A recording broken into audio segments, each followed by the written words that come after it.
안녕하세요. 저는 40대 여성입니다. 시간이 지나면 상처가 잊혀진다는 말도 참 맞는 말 같아요. 오늘은 제가 겪은 이야기를 한번 써내려가 보려고 해요. 남편과 연애 결혼 후 하루도 마음 편할 날이 없었어요. 결혼하자마자 시작된 시집살이는 저를 힘들게 했거든요. 3대 독자인 남편과 결혼 때 시어머니가 했던 말들이 아직도 생생히 기억나요. 어렸지만 아직도 이렇게 마음속에 또렷이 남는 거 보면 그때 그 시절이 얼마나 제 머릿속에 각인이 되었는지 지금 생각해보면 그런 것 같아요.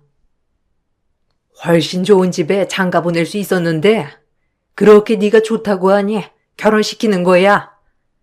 그러니까 결혼하면 찍소리도 말고 복종하며 살아라. 요즘 시대니 어쩌고 그런 말은 일치하지 말고. 나도 며느리 욕심 아주 많았는데 어느 정도 내려놓은 거다. 좋은 학교 나오고 좋은 회사에 취직했는데 제가 이런 취급을 받을 일은 없다고 생각해요, 어머니. 저도 귀한 딸이랍니다. 귀한 딸? 우리 아들의 비할 바가 되니? 결혼하고 애 낳으면 회사고 학 버리고 다 소용없는 거야. 알겠어? 그냥 너한테 바라는 거 딱 하나다. 송기한 집에 시집 왔으니 떡두꺼비 같은 아들 하나만 낳으면 돼. 그럼 네 알도리는 다 한 거야. 그러니 애부터 가지렴. 시어머니는 굉장히 가부장적인 사람이었어요. 한눈에 절 마음에 들어하진 않았지만 어린 나이 남편을 너무 사랑했기에 그냥 내가 맞춰가면 된다고만 생각했어요. 경제적으로 아직 독립을 완벽하게 하지 못한 남편 때문에 결혼 후 바로 시댁과 합가를 하게 되었어요. 철없는 시누이와 엄격한 시부모님, 그리고 남편 저 이렇게 5식구의 생활이 시작된 것이죠. 생각보다 시집살이는 더욱 혹독했어요. 아이를 가지기 위해 일을 그만두어야 했고 제가 일하는 것을 남편도 별로 좋아하지 않았기 때문에 그냥 쉽게 포기하게 되었죠. 지금 생각해보면 참 미련한 짓이었던 것 같아요. 사랑만으로 모든 게 다 될 것 같았거든요. 일은 그만두고 이제 살림에 전념해. 애 낳아야 하지 않니? 요즘 아무리 휴직 제도가 잘 되어 있다고 해도 엄마가 애를 끼고 살아야 애가 정서적으로 결핍이 안 생기는 거야. 알겠어? 신혼생활 즐기는 거다 보다 다 필요 없다. 애나 준비해. 알겠어? 저도 그러고 싶은데 경제적인 것도 그렇고 저희끼리 계획은 1년 정도 있다가 가질 계획이었거든요, 어머님. 그래, 엄마 말 듣자. 결혼도 했고 어차피 아이 낳으면 당분간 일은 못할 텐데 자기 이참에 그만두는 거 어때? 당신도 그렇게 원하면 어쩔 수 없지. 그래도 난 좀 마음의 준비를 하고 엄마가 되고 싶은데 1년 정도는 괜찮지 않을까? 뭐? 1년? 우리 아들 3대 독자야. 저번 주에 아들을 낳는다는 보장이 있니? 빨리 가져. 네가 언제까지 청춘일 줄 알아? 알겠어요, 엄마. 걱정 마. 엄마 팔에 손주 안겨 드릴 테니까 너무 염려 마세요. 우리도 노력할 거니까. 그치, 자기야? 시어머니는 하루라도 빨리 아이를 낳기를 간절히 원하셨어요. 아이 계획은 1년 뒤에 가질 계획이었지만 시댁 눈살에 남편과 서서히 아이를 준비하려고 마음을 먹었죠. 하지만 아이를 가지는 것은 참 쉽지 않더라고요. 번번이 임신에 실패하였고 첫 1, 2년은 결혼한 지 오래되지 않아 그냥 그러려니 마음을 놓고 있었죠. 시어머니 눈살에 눈치는 보였지만요.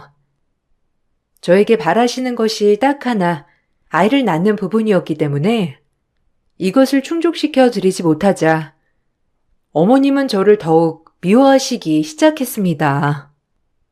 처음엔 그저 가부장적인 어머니셨지만 점점 저에게 감정을 대놓고 싫으며 미워하시더라고요. 결혼한 지 2년이 다 돼가도록 애가 없다는 게 말이 되니? 너 무슨 문제 있는 거 아니야? 결혼 전에 산부인과 진료기록지를 다 떼봤어야 했는데 어디서 저런 하자를 집에 들여서는 애도 하나 못 낳는 거니? 남들은 떡떡 잘만 낳는 게 애구만. 그러게. 아니, 이제 곧 결혼 준비하는 내가 언니보다 빨리 애 가지는 거 아니야? 신기하다, 언니. 나이도 많지 않은데 왜 임신이 안 될까? 내 친구들은 턱턱 잘만 생기던데. 엄만 복도 없다. 저렇게 손자 타령을 하더니 결국은 쉽게 못 이루겠네. 제 주변엔 3년만 해도 되고 4년만 해도 되는걸요. 급하게 생각하지 않으려고요. 뭐 때가 있겠죠. 어머니도 그만 말씀하세요. 뭐야? 내가 말 안 하게 생겼니? 나 너한테 기대도 없어. 그저 손자 하나 낳으라는 건데 그걸 못하고 있으니 그렇지. 그러게. 언니 너무 느긋한 거 아니에요? 요즘에 젊은 사람들도 엄청 난임이더구먼. 언니가 난임 아니에요? 좀 살펴봐요. 신우는 참 얄미웠어요. 일반 회사를 다니고 있던 신우이는 결혼을 준비하면서 가뜩이나 아이 때문에 스트레스 받는 저의 속을 긁어놓더라고요. 어머니와 비슷했죠. 처음엔 남편도 저의 편이 되어주었다가 어머니와 제 사이에서 지치는지 저에게 언성을 높이는 일도 잦아졌었고요. 어느 하나 기댈 데가 없었습니다. 그래도 아이만 가지면 되겠다는 생각으로 버티고 버텼어요. 아가씨랑 어머님 진짜 하루 종일 아이 타령만 해. 내가 이 집에서 아이 낳는 기계도 아니고 숨을 쉴 수가 없어. 알아? 아, 그러려니 해. 엄마가 너한테 뭘 원하는 게 따로 있는 것도 아니고 아이 하나 낳아달라는 건데 그런 것도 이해 못해? 노인네잖아. 얼마나 손주가 갖고 싶겠어? 그냥 그러려니 해라, 어? 나도 지쳐. 오히려 엄마 눈치가 보인다니까 내가. 네가 좀 잘해봐. 남편이 하는 말들도 서운했지만 이때까지만 해도 아이만 가지면 모든 것이 해결될 일이라고 생각했어요. 그리고 아직은 때가 아니고 곧 생기겠지 피가 마르는 심정으로 버텼죠. 그런 저에게 신우이는 결혼 선물을 해달라고 얘기를 하더라고요. 언니, 내 결혼 선물로 뭐 해줄 거예요? 나 냉장고 필요한데 언니랑 오빠가 냉장고 해주면 안 돼요? 뭐 이런 건 형제가 당연히 해주는 거니까 무리는 아니죠? 오빠한테 잘 얘기해서 냉장고 하나 해줘요. 그럼 냉장고는 언니가 사주면 됐고. 네? 냉장고요? 아, 뭐 해드릴 수야 있죠. 그런데 금액이 일단 저도 좀 커서 오빠랑 상의 한번 해볼게요. 이럴 때 척척 그냥 먼저 사준다고 하면 안 돼요. 내가 꼭 이렇게 말을 해야 돼요? 아, 남들은 세탁기다, 식기세척기다 다 사준다는데 무슨 내가 구걸하는 것도 아니고. 그리고 하나밖에 없는 신우인데 이 정도도 못 해줘요? 진짜 섭섭하네. 그래, 좀 사줘라. 얼마나 한다고? 얘가 결혼을 2번 하니 3번 하니? 평생에 한 번뿐인 결혼인데 어쩜 이리 인색해? 애도 못 낳으면 이런 거라도 잘하면 좀 좋아? 넌 좀 예뻐하려야 예뻐할 수가 없다. 꼭 안 좋은 소리를 하게 만들어. 모든 대화의 끝은 애도 못 낳아서였어요. 이런 게 반복이 되다 보니 좀 속상하더라고요. 시어머니께 아무리 말대답을 해도 돌아오는 건 결국 이 모든 건 제가 애를 못 낳아서 이렇다고 했어요. 하도 애에 대해서 집착을 받으니 저조차도 임신에 목을 매게 되더라고요. 시누이는 그렇게 결혼을 했고 저희는 시누이가 원하는 냉장고를 선물해 주었어요.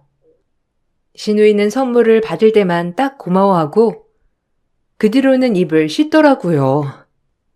인사를 받자고 선물해 준 건 아니었지만 역시는 역시라고 생각했어요. 시누이가 결혼을 하고 신혼집을 얻어 나갔을 때 오히려 이제 좀 편해지겠다고 생각했어요.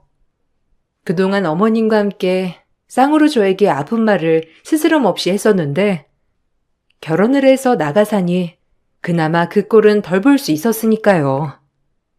하지만 제 착오였죠. 결혼 후 일을 그만둔 신우는 뻔질나게 친정을 들락날락하며 어머니와 함께 제 속을 긁어놓기 시작했죠. 스트레스였어요. 엄마, 나왔어. 일 그만두고 나니까 낮엔 심심하잖아. 집도 가깝고 해서 그냥 왔지. 엄마도 볼 겸. 언니, 나 밥 좀 줘요. 아, 네. 식사 안 하셨어요? 된장찌개 했는데 이거랑 쌈 채소랑 같이 드셔보세요. 아주 맛나더라고요. 이리 오세요. 아, 나 고기 먹고 싶은데. 고기 없어요? 아니, 언니가 장 좀 봐오던가. 제육볶음 좀 해줘요. 결혼하고 보니까 누가 해준 밥이 그렇게 맛있더라. 안 그래, 엄마? 밥 먹고 낮잠 좀 자다가 남편 퇴근할 때쯤 집에 가야지. 아유, 꿀이다, 꿀이야. 그래, 장거리 좀 사와서 애 밥 좀 해줘라. 못 본 새 얼굴이 반쪽이 됐네, 아주. 일단 여기 아랫목에 뜨듯이 누워. 진짜 얄밉더라고요. 본인도 해먹기 싫으면서 저보고 매일 해달라고 하는 신우를 보니 본인도 며느리면서 참 못됐다 이런 생각을 하게 되었죠. 그리고 시장을 봐 신우 밥을 차리는데 신우가 깜짝 놀랄 만한 발표를 하더라고요.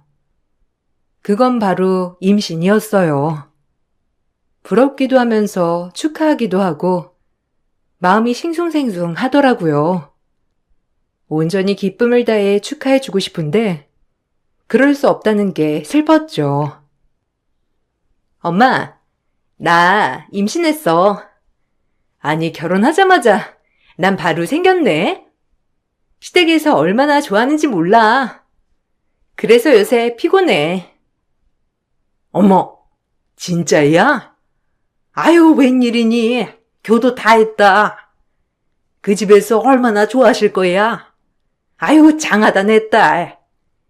그나저나 쟤는 왜 임신이 안 되는 거야 정말. 집에서 펑펑 놀면서 아유, 난 언제 우리 친손주 보려나. 심란하다 심란해.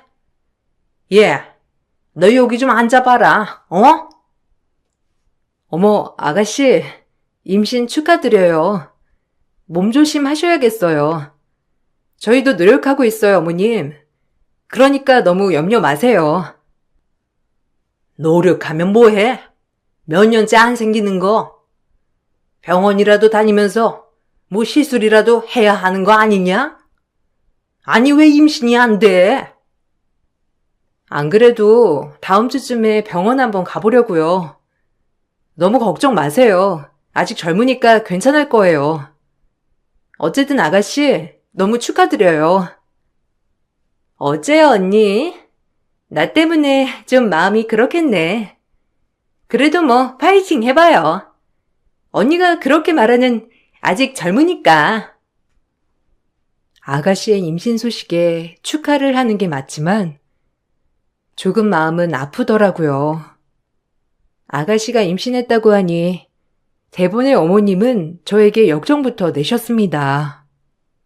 전 하루라도 빨리 임신을 해야겠다 생각하고 남편과 함께 병원을 찾았죠.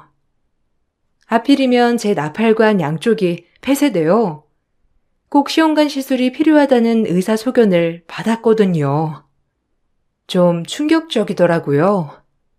늦더라도 자연 임신이 될 줄 알았거든요. 그리고 모든 난임의 이유가 저라는 사실에 남편에게 참 미안하고 눈물이 나더라고요. 어쩔 수 없다는 현실이 속상했어요. 환자분 나팔관 조영술을 해봤는데 양쪽 나팔관이 막혀 있어요. 이런 경우 시험관 시술이 꼭 필요합니다.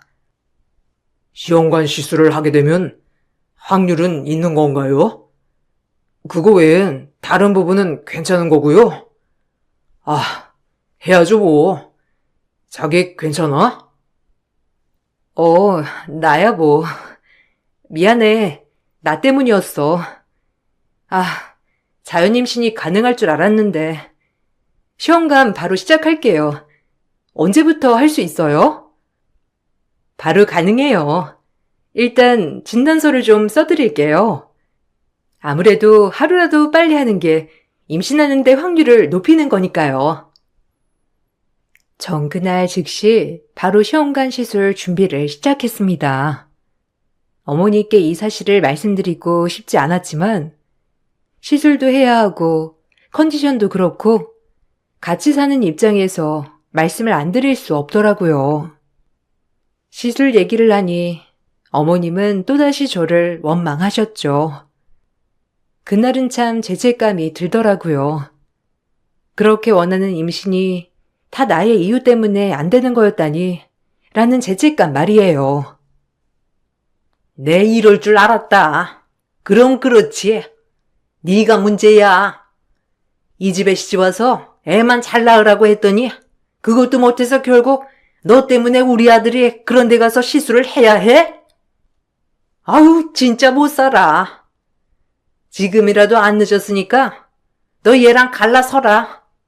좋은 여자 많으니까. 엄마, 무슨 말씀을 그렇게 해요? 뭐 요샌 시험관도 1차 만에 성공 많이 한다고 하니까 노력해봐야죠. 그렇게 말씀 마세요. 어머님, 제가 면목이 없는 건 맞는데요. 어머님 자식이 이런 경우라도 그렇게 말씀하시겠어요? 아무리 남이라지만 정말 너무하시네요. 위로는 못 해주실 망정 정말 섭섭해요. 갈라서라고 하시면 지금 갈라설게요. 어머님이 원하신다면. 여보, 무슨 말을 그렇게 해? 엄마, 지금 일단 너무 흥분해 있으니까 그만하세요. 저 이 사람이랑 절대 못 헤어지니까. 참나. 방귀 낀 놈이 성낸다더니 자기가 역정내는 거 봐라. 하여튼 마음에 안 들어. 아유, 정말 속상해 진짜. 그날 참으로 마음이 추슬러지지 않더라고요. 내가 시험관을 진짜 해야 하나 싶기도 하면서 남편에게 미안한 마음, 그리고 시어머니에게 서운한 마음이 복합적으로 들었죠. 하지만 슬픔도 잠시 시험관에 전념하게 되었어요. 생각보다 시험관 시술이라는 것이 참 몸을 혹사시키는 거더라고요. 전 시험관 시술 준비를 해가면서 집안일도 병행하였죠. 어머님은 그 어떤 것도 도와주시지 않았고요. 오히려 시술은 너 때문에 하는 거니 네가 다 감수해야 할 운명이다. 이런 식으로 말씀을 하시는 분이었어요. 절 아프게 하셨죠. 남들은 시험관 시술하면서 뭐 공장 3교대도 한대더라. 그러니까 나한테 뭐 하나 바라지도 마라. 네 할 일은 다 하면서 하란 말이야. 알겠어? 아휴, 친손주 안아보기가 이렇게 힘들어서야 원. 외형부터 마음에 안 든 이유가 있었다니까. 어머님한테 바라는 거 전혀 없어요. 그냥 저 스트레스나 주지 마세요. 시술에 가장 영향이 많이 가는 게 스트레스라니까. 뭐야? 아주 대놓고 스트레스를 준다고 하는구나. 그럼 그렇지. 이게 네 본색이지? 또박또박 말대답은 기통차게 잘해 아주. 제가 시험관 실수를 한다고 하자 신우도 와서 속을 긁더라고요. 모녀가 쌍으로 저에게 도움이 되지 않는 존재였어요. 그렇게 1차, 2차, 3차 시간은 흘렀고 남들은 1차만 해도 성공한다는 시험관 시술이 저는 여러 차례를 해도 잘 되지 않았습니다. 그럴 때마다 몸은 물론이고 마음이나 멘탈적으로 굉장히 약해지더라고요. 이걸 계속해야 하나 아니면 포기해야 하나 싶은 거죠. 이번에도 안 됐네요. 일단 배아 모아놓은 것은 냉동해놨으니까 컨디션 회복하시고 다음번에 한 번 더 해보도록 해요. 왜 이렇게 안 되는 걸까요? 그냥 임신 한번 바라는 건데 이렇게 어려울지 몰랐어요. 저 임신이 되긴 할까요? 힘내세요. 17번 만에 성공하신 분도 있어요, 환자분. 위로가 되실지 모르겠지만 아이가 천천히 오는 길이라고 생각해 주세요. 아무에게도 받지 못하는 위로를 의사 선생님이 해주시더라고요. 매번 실패할 때마다 시어머니는 저를 무술모 취급을 하셨고 전 자존감이 점점 하락했어요. 결혼 후 8년이 다 돼가도록 시험관은 번번이 실패, 경력은 단절. 정말 제 인생에서 최고로 아픈 나날들이었어요. 그리고 이제 마지막이라고 생각한 시험관에서 사실 기대는 많이 안 했습니다. 너무 실패만 해봐서요. 마지막이라고 생각한 시험관에서 기적적으로 임신이 되었어요. 정말 주체할 수 없는 기쁨이더라고요. 얼마나 기쁘던지. 자기야, 나 임신이래. 이제 6주 됐어. 다음 주에 심장 소리 들으러 오라는데 드디어 우리가 엄마 아빠가 되는 거야. 정말? 고생 많았어. 자기가 그동안 힘들었지?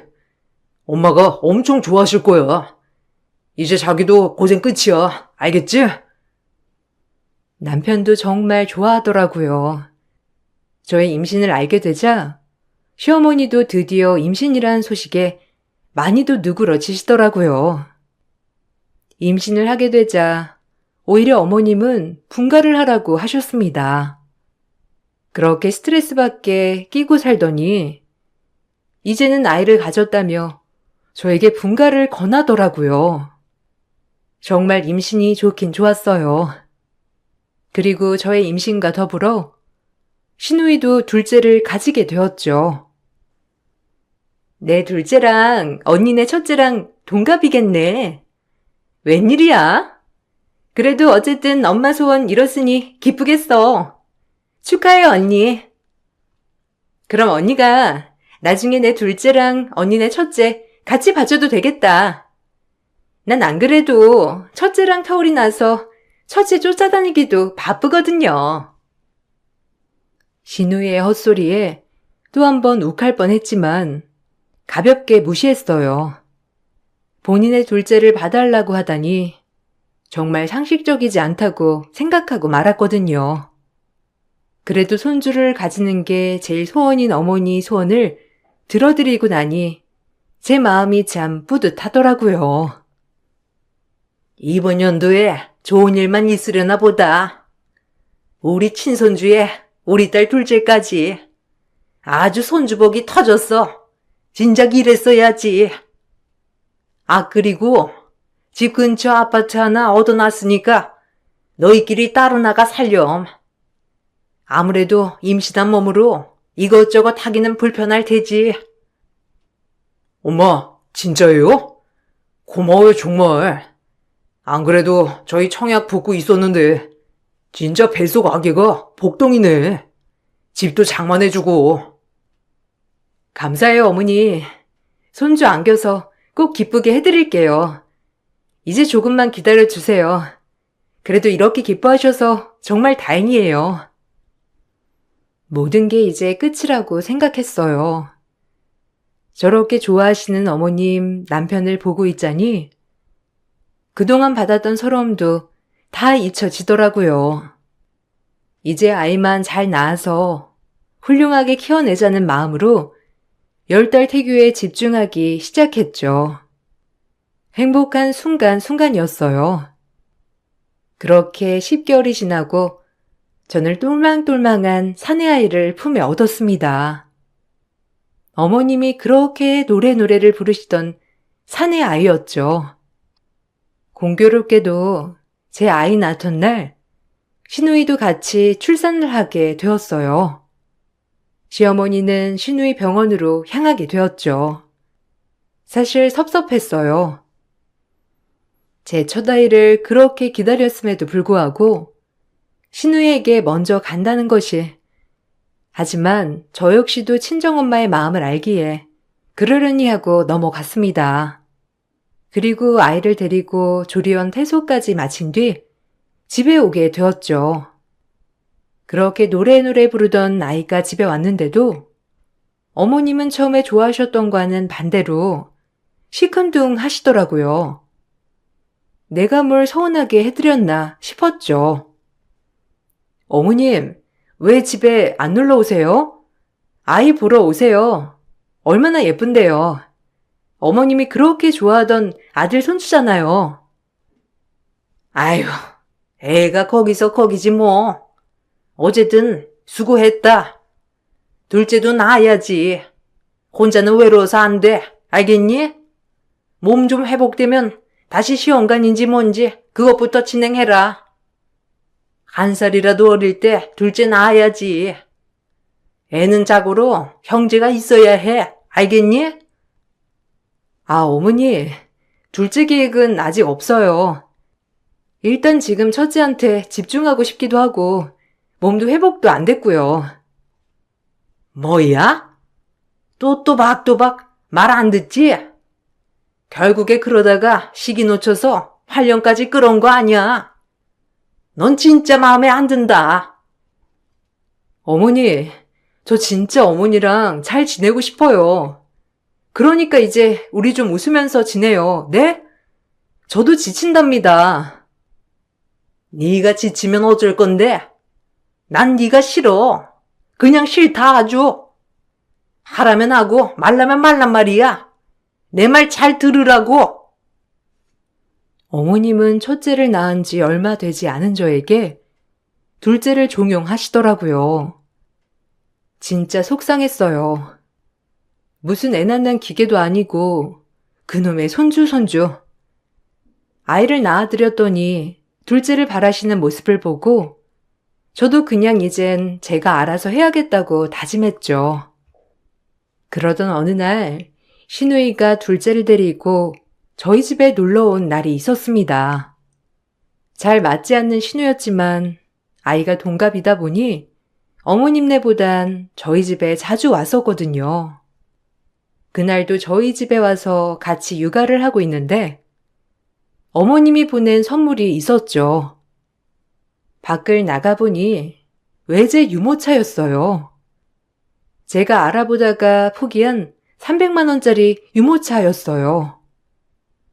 그때 그렇게 말씀하시고 미안하셨나? 라고 생각이 들더라고요. 그 유모차를 게시하기도 전에 시누이는 어머님께 온 걸 바로 보자마자 휙 낚아채더라고요. 원래도 무례한 사람이었기에 제가 거절할 틈도 없이 바로 낚아채더라고요.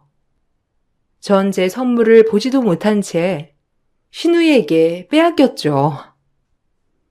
어머, 이거 엄청 비싼 브랜드 아니야? 뭐야, 엄만?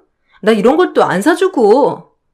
새언니, 이거 내가 먼저 게시해봐도 되죠? 제가 답변도 하기 전에 조카를 데리고 신우가 유모차를 낚아채 휙 나가더라고요. 순간 이건 뭐지 싶어 따라 나갔습니다. 하지만 유모차에 조카를 태운 시누이는 얼마 가지 않아 비명을 질렀고 저 역시도 그 모습을 보고 놀라 자빠지고 말았어요. 제 눈앞에 펼쳐진 광경은 신우이가 신나게 밀고 가다 유모차가 분해되는 바람에 아이가 그대로 튕겨져 나간 것이었죠. 유모차의 결함이라고 하기엔 말도 안 되더라고요. 누가 중간에 유모차를 분해하려고 그 접촉 면적을 잘라놓은 티가 났거든요. 어머, 어떡해. 아가씨, 괜찮아요? 아니, 이석 어떡해요? 이석 괜찮은 거예요? 빨리 병원 가봐야죠, 네? 어머, 이서야, 우리 이서. 언니, 빨리 119 좀 불러줘요, 얼른. 우리 이서 괜찮겠죠? 네?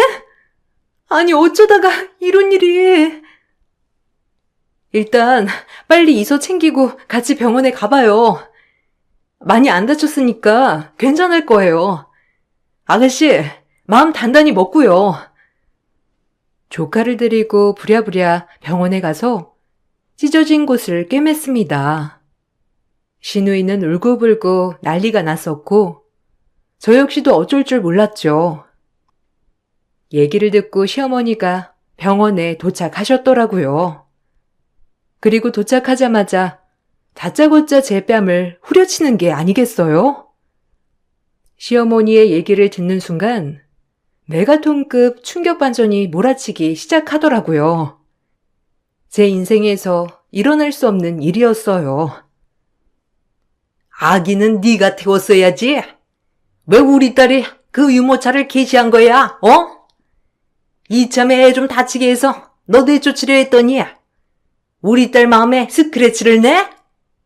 내가 너한테 유모차 보냈지. 우리 딸한테 보냈어? 하여튼 넌 정말 마음에 안 들어. 뭐라고요? 지금 저희 아기를 다치게 하려고 했다는 거예요? 어머니 사이코세요? 아, 기막혀. 아니, 왜 우리 애를... 왜긴 왜야. 누가 죽이기라도 한다냐? 좀 다치게 하고 어미 자격도 없는 것 소박맞게 하려고 했더니 아유 짜증나 정말. 그게 말이 되나요? 진짜 어머님 상종 못할 인간이네요. 당신 용서 안 해 절대로. 참 사이코 같은 여편네. 전 이 얘기를 듣자마자 시모의 뺨을 후려쳤습니다. 인간 같지도 않아서요. 그리고 곧이어 달려온 남편도 이 광경을 보고 말았고요. 남편이 놀라 저를 뜯어 말렸고 전 여태까지 쌓아왔던 모든 것들을 다 풀어냈어요.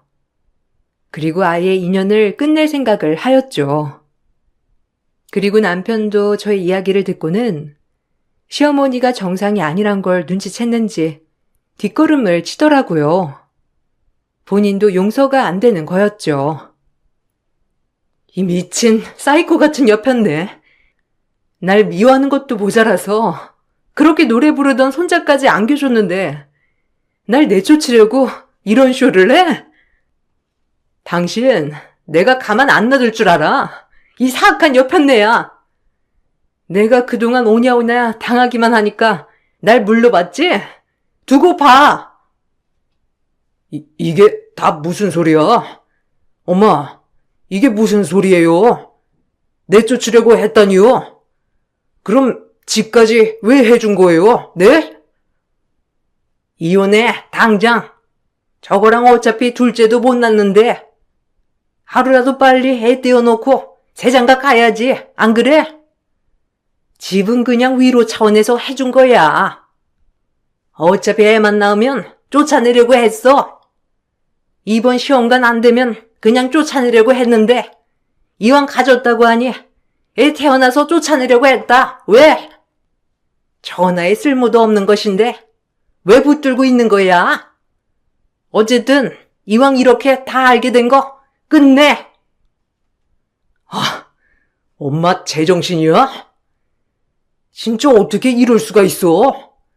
아니 엄마 정신이 어떻게 된 거 아니에요? 나 용서 안 해 진짜. 엄마 다시는. 모든 게 다 널 위해서 그런 거야. 너 같은 애가 저런 애랑 산다는 게 말이 되니? 내가 누누이 말했잖아. 갈라서라고. 이 엄마를 이렇게 만들어야 했어? 그렇게도 안 되던 시험관이 왜 이제 돼가지고 왜? 엄만 다 널 위해서 그런 거라고. 정말 사이코패스였더라고요. 시어머니는 애초에 절 마음에 들어하지 않았고 계속 아이 타령하며 괴롭힌 이유가 있었죠. 신우도 본인 엄마가 이 정도일 거라곤 생각 못했는지 놀라더라고요.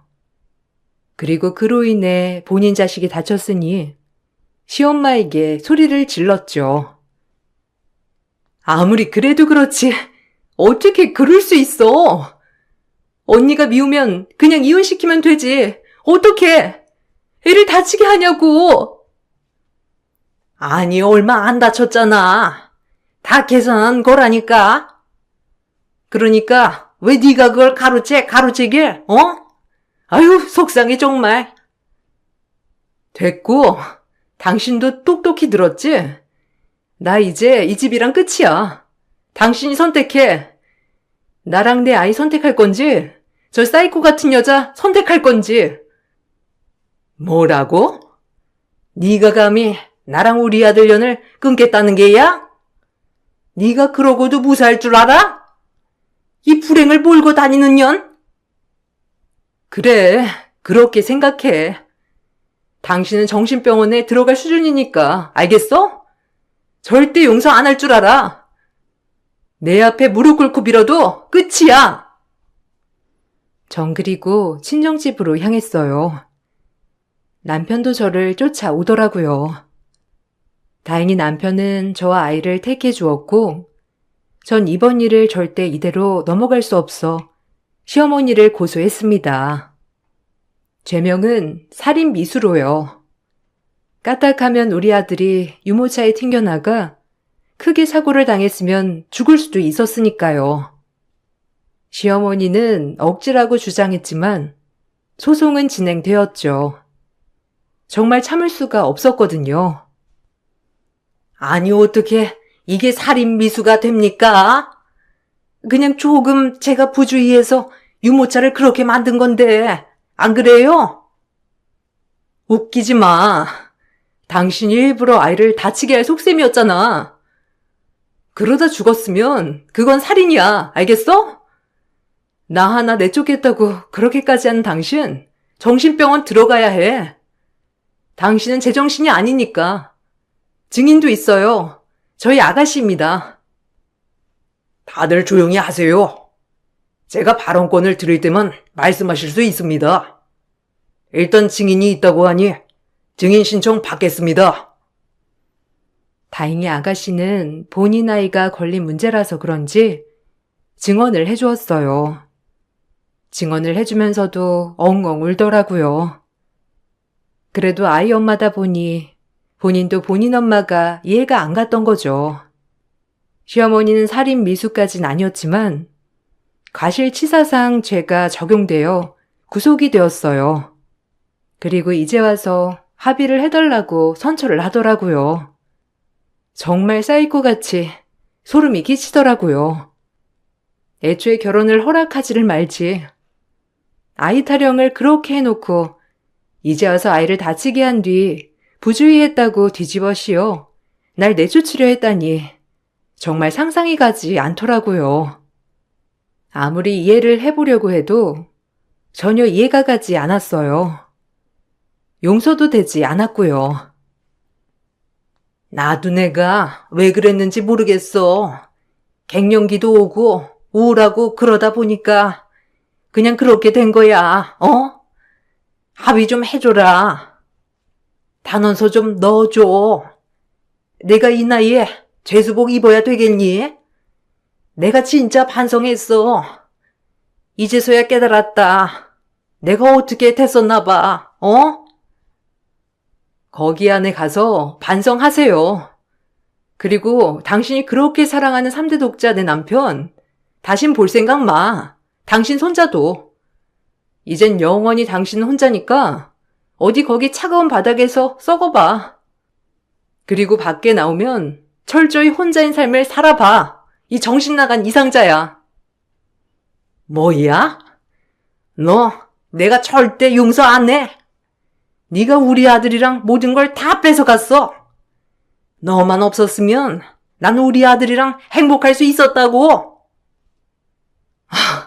진짜 제정신 아니네.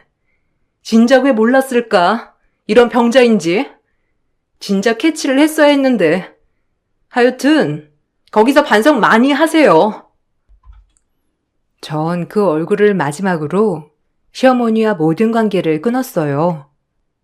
남편도 본인 엄마지만 용서할 수 없다고 생각했는지 아예 연락을 끊었고요. 시어머니에게 받은 집마저도 찝찝해서 따로 나와 저희가 모아놓은 돈으로 조그만 전세로 시작을 했답니다. 사실 지금 와서 생각해보면 시어머니는 제정신이 아니었던 것 같기도 해요. 하루에도 오락가락 여러 번 하시긴 하셨거든요. 그때 같이 살 때 무슨 일이 일어나지 않은 것을 감사해야 하는지 아직도 생각해보면 오싹하답니다. 그 일이 있은 후로 벌써 6년이란 시간이 지났어요. 아가씨에게 간간히 듣기론 출소를 했다고 하는데 남편을 그렇게 찾는다고 하더라고요. 끔찍이도 아끼던 모녀 사이도 이미 파탄이 나서 그냥 시누이는 간간히 생사만 확인하러 들른다고 해요. 저 역시도 시누이가 혹시라도 말을 전할까봐 최대한 만남을 자제하고 있고요. 정말 제가 겪은 일이지만 지금 생각해도 그날이 아찔하네요. 소중하고 귀하게 얻은 아들 다칠 뻔했던 걸 생각하면 아직도 심장이 덜컹하고 내려앉습니다. 지금은 다행히도 너무 건강히 커주고 있고요. 저희 바람대로 말이에요. 아이가 크다 보니 일도 다시 시작하고 자존감도 많이 회복한 상태예요. 요즘만 같으면 참 행복한 일만 있겠다 싶은 나날들이죠. 여러분들도 혹시라도 우환이 있다고 슬퍼하지 마세요. 좋은 일은 곧 온답니다. 부족한 제 글을 읽어주셔서 감사드립니다. 좋은 하루 보내세요. 안녕하세요. 저는 서울에 살고 있는 40대 초반 여자입니다. 저번 주 주말에 시댁에서 가족들과 모임을 가진 적이 있었어요. 시모의 건강에 문제가 생겨서 앞으로 어떻게 해야 될지 의논을 하기 위해 한자리에 모였지만 남편과 저는 시댁에 별로 오고 싶은 마음은 없었습니다. 하지만 가족이라는 이유 하나 때문에 어쩔 수 없이 참석을 할 수밖에 없었어요. 시부는 시모가 병원에 입원하는 걸 원하고 있었지만 시모는 원하지 않았어요. 그 이유는 익숙한 곳이 아닌 낯선 환경에서 지내게 되는 걸 원하지 않았습니다. 심각해진 분위기 속에 갑자기 초인종 소리가 울렸고 인터폰을 확인해 보니 시동생과 이혼을 했던 동서가 할 말이 있다며 현관문을 두드리고 있었어요. 시동생은 법적으로 남이 됐으니 문을 열어주지 않아도 된다고 했지만 계속해서 현관문을 두드리는 소리에 시부가 자리에서 일어나 문을 열어주었습니다. 동서는 시부의 얼굴을 보자마자 무릎을 꿇었고 한 번만 기회를 달라며 손이 발이 되도록 빌며 오열을 했지만 시동생이 받아주지 않고 있었습니다. 심각해진 분위기는 작년에 있었던 일들을 다시 떠올리게 만들었어요. 시모는 저보다 항상 동서를 더 신경 쓰고 챙겨줬었는데요. 그 이유는 아이들 문제였어요. 동서는 아들, 딸을 낳았지만 저는 딸 하나 낳아 키우고 있었거든요. 둘째도 낳을 수는 있었지만 제 딸이 태어날 때부터 눈에 장애를 가지고 세상 밖으로 나와서 많은 보살핌이 필요해서 둘째 낳을 생각은 전혀 할 수가 없었죠. 시모는 제 딸이 장애를 가지게 된 게 전부 제 탓이라고 항상 저만 보면 불만을 털어놓았습니다. 아이의 몸에 문제가 생기게 된 것도 마음이 아픈데 시모까지 저만 보면 잡아먹으려고 달려드는 행동들에 상당한 스트레스를 받았었어요. 시모가 저를 무시하니 동서 또한 저를 막대해도 된다고 생각을 하고 있었습니다. 이런 관계가 지속이 되다 보니 지켜보던 남편의 불만은 결국 폭발을 하게 되었습니다. 아이 문제로 동서와의 차별은 집안 전체의 분위기를 안 좋게 만들었어요. 남편은 차라리 얼굴을 안 보고 사는 게 스트레스 안 받고 행복하겠다면서 자리를 박차며 저와 아이를 데리고 밖으로 나갔습니다. 그렇게 시댁과 연을 끊고 지낸 지 어느새 8년이라는 시간이 지나갔고 시모와 동서의 얼굴은 안 보고 지냈었지만 시부와 시동생이 저희 집에 가끔 찾아와서 어떻게 지내고 있는지 정도는 대충 알 수 있었어요. 안 좋은 관계가 오랜 시간 지속이 되자 시부도 걱정이 많았는지 저희 집에 잠깐 오셨을 때 앞으로의 관계에 대해 물어보셨습니다. 서로 얼굴 안 보고 지낸 지 벌써 8년이나 됐다. 언제까지 이렇게 지낼 거니? 가족끼리 등을 돌리고 산다는 게 무조건 해결 방법이 되는 건 아니란다. 그렇긴 하죠. 그런데 아버지도 보셨겠지만 세수 씨 아이랑 제 딸을 너무 비교하잖아요. 앞이 완전히 안 보이는 것도 아니고 그래도 희미하게나마 아주 조금은 보인다는 거 아버지도 아시잖아요. 조만간 수술까지 계획이 되어 있어서 훨씬 더 좋아질 수 있는데 어머니랑 재수 씨가 제 딸을 바라보는 시선이 너무 불쾌하다고요. 몸이 좀 불편하다고 해서 차별 주는 것 자체가 문제였고 그것 때문에 이 사람도 정말 힘들어 했었는데 두 사람이 어떻게 행동했어요? 제 딸의 몸에 문제가 생긴 걸 이 사람 탓으로 돌렸잖아요. 저는 그런 모습들이 마음에 안 들었던 거예요. 그런데 지금 봐봐요. 8년의 시간이 지나는 동안 저희한테 연락 한 번 했어요? 문자 한 통도 안 왔어요. 그게 무슨 뜻인지 아버지도 모르는 건 아니잖아요.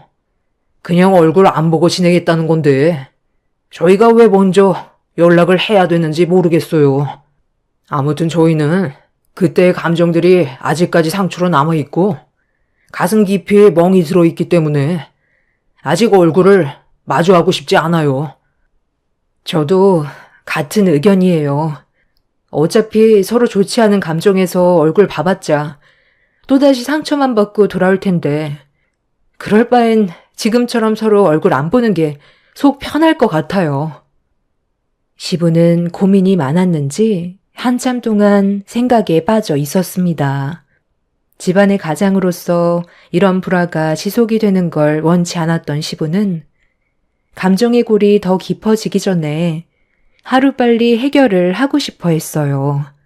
가족끼리 등 돌리고 사는 게 좋지 않다는 걸 저 또한 알고는 있었지만 8년 전에 너무 큰 상처를 받았고 제가 먼저 다가갈 이유가 없었기 때문에 시모와 동서가 잘못을 인정하고 먼저 손을 내밀기 전까진 저희 부부는 움직이지 않을 생각이었습니다. 그렇게 시부와 짧은 시간 동안 대화를 나누게 되었지만 해결할 수 있는 방법은 찾지 못했었죠. 몇 달 뒤 오게 될 설 명절날 서로 함께 모여 좋게 풀어나가길 원했던 시부의 생각을 저희 부부가 모르는 건 아니었지만 원인 제공자인 시모와 동서가 움직이지 않는 한 저희가 먼저 시댁에 찾아갈 일은 없었습니다. 그리고 제 딸의 수술이 코앞이라 여러 가지 신경 쓰는 일이 만들고 싶지 않았어요. 그렇게 시부가 돌아가시고 몇 주 뒤 제 딸은 눈 수술을 하게 되었습니다. 반맹아라고 사물의 분간은 어느 정도 가능하나 생활을 할 수 있을 정도는 아니라서 저희 부부는 제 딸이 어느 정도 수술을 감당할 수 있을 나이대까지 기다리기로 했었어요. 담당 의사 또한 수술이 급한 건 맞지만 너무 어렸을 때 수술을 진행하는 것보단 시간을 두고 수술을 할 수 있을 정도의 체력과 여러 상황들을 고려해 좀 더 지켜보기로 했던 거였어요. 그리고 어느 정도 시기가 맞았을 때 제 딸의 눈 수술이 결정이 되었고 정말 다행이었던 건 성공적으로 수술이 끝이 나게 돼서 정상인들처럼 완벽하게 세상을 선명하게 볼 수는 없었지만 그래도 예전에는 보기 힘들었던 글씨 또한 읽어내려갈 수 있었습니다. 그리고 이 소식을 들었는지 8년 만에 처음으로 시모에게 먼저 전화가 왔어요. 고민 끝에 시모가 8년 만에 저에게 연락한 이유를 들어봐야 할 것 같아 통화 버튼을 눌렀습니다. 시모의 첫마디는 상당히 밝았었어요. 그동안 잘 지내고 있었니? 최근에 수술이 성공적으로 끝났다면서? 시간이 지날수록 시력이 좋아진다던데. 그동안 마음고생 많았겠네.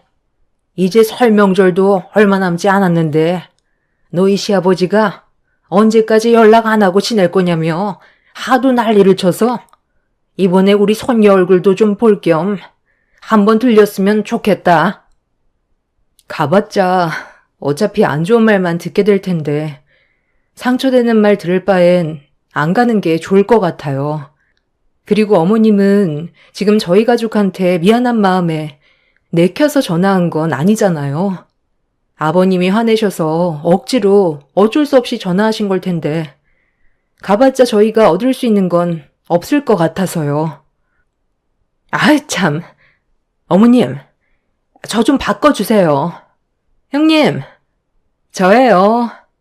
이번에 그냥 좀 오면 안 돼요? 아버님 때문에 눈치 보여서 살 수가 없어요. 그리고 이번에 어머님이 형님한테 줄 게 있나 봐요. 뭔진 잘 모르겠지만 일단 와서 받아가는 게 좋겠어요. 잠깐 얼굴 보는 건데 그게 그렇게 어려운 건 아니잖아요? 8년간 얼굴 안 보고 지냈으면 충분하다고 생각하는데요. 이번에 민서 입학하지 않아요? 우리 둘째 효주도 이번 연도에 입학하잖아요. 그래서 어머님이 겸사겸사 모이자고 하는 거니까 이번 기회에 하고 싶은 말 있으면 설 명절 때 꼭 오세요. 저도 눈치가 있지. 아버님 화가 머리끝까지 올라왔는데 쓸데없이 입 놀리진 않는다고요. 시모와 동서는 시부 때문에 스트레스를 많이 받고 있었는지 8년 만에 처음으로 전화해서 명절날 서로가 쌓였던 불만들에 대해 풀자며 시댁으로 모이길 원하고 있었습니다. 옆에서 묵묵히 듣고 있던 남편은 별로 느낌이 좋지 않다며 무슨 생각을 가지고 있는지 알 수 없기 때문에 혹시 모를 또 다른 상황들로 인해 힘들어질까봐 걱정을 하고 있었어요. 그렇게 저희 부부는 한참 동안 고민을 한 끝에 8년 만에 처음으로 설 명절날 시댁으로 향하게 되었습니다. 가는 동안에도 걱정이 많았었지만 시부가 가족들과 한자리에 모이는 걸 너무 원해서 어쩔 수 없이 시댁으로 가게 된 거였지만 조금이라도 상처가 되는 말을 듣게 된다면 고민도 하지 않고 집으로 다시 돌아올 생각을 가지고 있었습니다. 그렇게 8년 만에 시댁에 발을 들인 순간 시부와 시동생은 밝은 얼굴로 저희 가족을 반겨주었어요. 그리고 뒤이어 나온 시모와 동서는 어색한 미소로 인사를 건넸습니다. 두 사람은 저희 부부의 얼굴보다 제 딸의 수술 결과가 더 궁금했는지 제 딸에게 시선을 떼지 못하고 있었어요. 동서의 자식들은 웃고 떠들면서 거실을 활개치며 뛰어다니고 있었지만 제 딸은 안정을 취해야 되는 몸 상태라 조심스럽게 방으로 들여보냈습니다. 애들 목소리에 귀를 기울인 제 딸은 같이 놀고 싶었는지 사촌들과 자리를 만들어달라고 요청하길래 거실에서 뛰어놀고 있는 조카들을 불러 방에 있는 제 딸과 잠깐 대화를 나눌 수 있게 시도를 하려 했는데 아이들에게 충격적인 말을 듣게 되었습니다. 요즘 애들 친구 가려서 사귀잖아요. 조기 교육이 중요하다는 거 형님도 모르지 않을 텐데요. 어떤 애들과 만나냐에 따라 아이의 생각과 앞으로의 미래가 달라진다고요. 주변 친구들한테 얼마나 많은 영향을 받는데요. 제 아이들이 배울 게 없다고 생각해서 그런 말을 한 것 같으니 이해해 주세요. 사람마다 생각하는 건 다르잖아요? 그래도 그렇지. 이건 누가 봐도 잘못된 행동이고 바로 잡아주는 게 부모 역할 아니야? 아무리 애들이 어리다 해도 방금 한 말에 대해서는 사과했으면 좋겠어. 나 참, 장애인 보고 장애인이라고 한 게 무슨 잘못이에요? 장애인들이 노는 무리가 따로 있는데 정상인들과 섞이고 싶어 한다는 것 자체가 문제인 거죠. 정상인들이 왜 장애를 가진 사람들 때문에 피해를 봐야 되는 건데요? 방금도 보세요. 우리 애들 잘 놀고 있었는데 앞이 안 보여서 방에 들어갔으면 그냥 얌전히 있으면 되지. 귀는 또 왜 이렇게 밝아서 우리 애들 노는데 끼고 싶어가지고 불러달라고 하면 우리 애들이 같이 놀아줘야 되는 거예요? 제가 뭔데 우리 애들한테 오라가라 하는 건데요. 요즘 세상 장애를 가진 사람들을 향한 시선이 많이 좋아졌다곤 하지만 그래도 불편하고 옆에 있는 것조차 싫어하는 사람들이 아직 훨씬 많다는 거 형님도 모르는 건 아닐 텐데요. 그리고 애들 문제를 어른이 개입하는 것 자체가 통제고 아이들의 생각을 막는 거예요. 자기들이 원하지 않았기 때문에 거부를 한 건데 억지로 사과시키고 놀게 해줄 수는 없잖아요. 아이들의 의견도 존중을 해줘야죠. 장애가 있으니까 장애인이라고 한 건데 그게 뭐가 문제인지 모르겠네요. 8년 만에 보는 얼굴이면 그냥 좋게 대충 넘어가면 되는 거지. 꼭 그렇게 콕 집어서 걸고 넘어져야 속이 후련하세요? 동서는 자기 자식들에게 한마디 했다는 것 때문에 상당히 기분이 나빴는지 얼굴을 붉히면서 흥분을 가라앉히지 못했습니다. 가족들 모두 그런 동서의 모습을 바라보면서 당황해했고 저희 부부는 시댁에 오자마자 동서의 불편한 행동 때문에 어떻게 대처를 해야 될지 모르겠더라고요. 예전보다 더 대범하게 거침없이 본인이 하고 싶은 말만 내뱉는 모습에 집안 분위기를 순식간에 망쳐 놓았습니다. 가족들이 모두 한자리에 모여 있으면 그래도 최대한 말실수하지 않게 조심해야 되는데 동서는 앞뒤 가리지 않고 본인이 하고 싶은 대로 행동을 하고 있었어요. 시모는 붉어지는 시부의 얼굴을 보곤 또다시 큰일이 생기지 않게 하려고 서둘러 상황을 마무리 지었고 어서 저녁이나 먹자는 말로 분위기를 전환시키려 했어요. 시모는 상 차리는 걸 도와달라고 저를 주방으로 불렀습니다. 동서는 본인이 뭘 잘못했는지 전혀 인지하지 못한 상태에서 투덜거리며 주방으로 들어왔어요. 시모는 저와 동서를 식탁에 앉히더니 대화를 이어나갔습니다. 너희 시아버지 성격 뻔히 알면서 꼭 그렇게 했어야 돼? 애들 집으로 돌아가면 그때 뒷감당할 자신이 있니? 내 큰아들 입에서 2번 다시 오지 않겠다는 말이 나오는 순간 우리 입장도 상당히 안 좋아진다는 거 몰라? 아까 뭐라고 했는지 못 알아들은 건 아니잖아.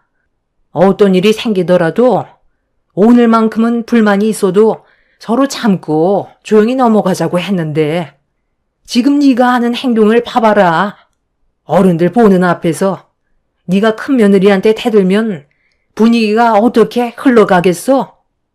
내가 조금만 늦게 상황을 반전시켰다면 너희 시아버지 입에서 상당히 거친 말들이 나왔을 거다. 다시 한번 말하지만 오늘만큼은 무슨 일이 있어도 참아야 된다.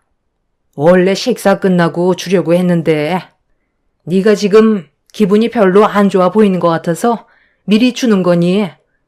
이거 받고 오늘은 그냥 아무 말도 안 했으면 좋겠다. 알겠지? 우리 손녀딸이 이번에 국제학교 입학한다면서 돈도 상당히 많이 들어간다는 말을 내가 들었거든.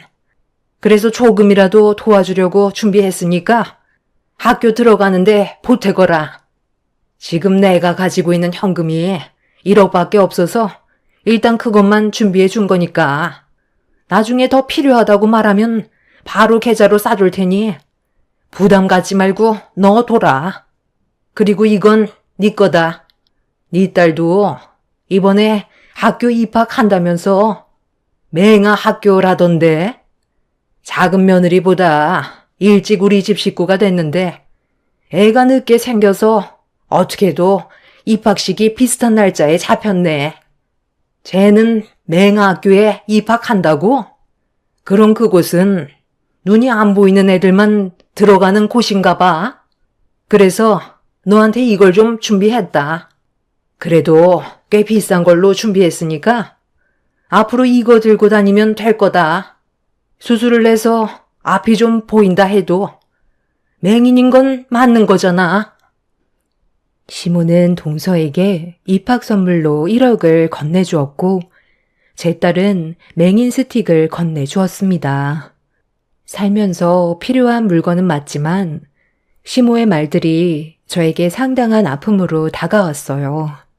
장애가 있다는 이유로 신체적 문제를 거론하면서 맹인 스틱 주는 것도 감사하게 생각해야 된다며 돈을 줘봤자 깨진 항아리에 물 붓기라며 돈을 써봤자 시모가 느끼는 만족감이 없을 것 같다고 제 딸과 동서 딸을 대놓고 비교하고 있었습니다.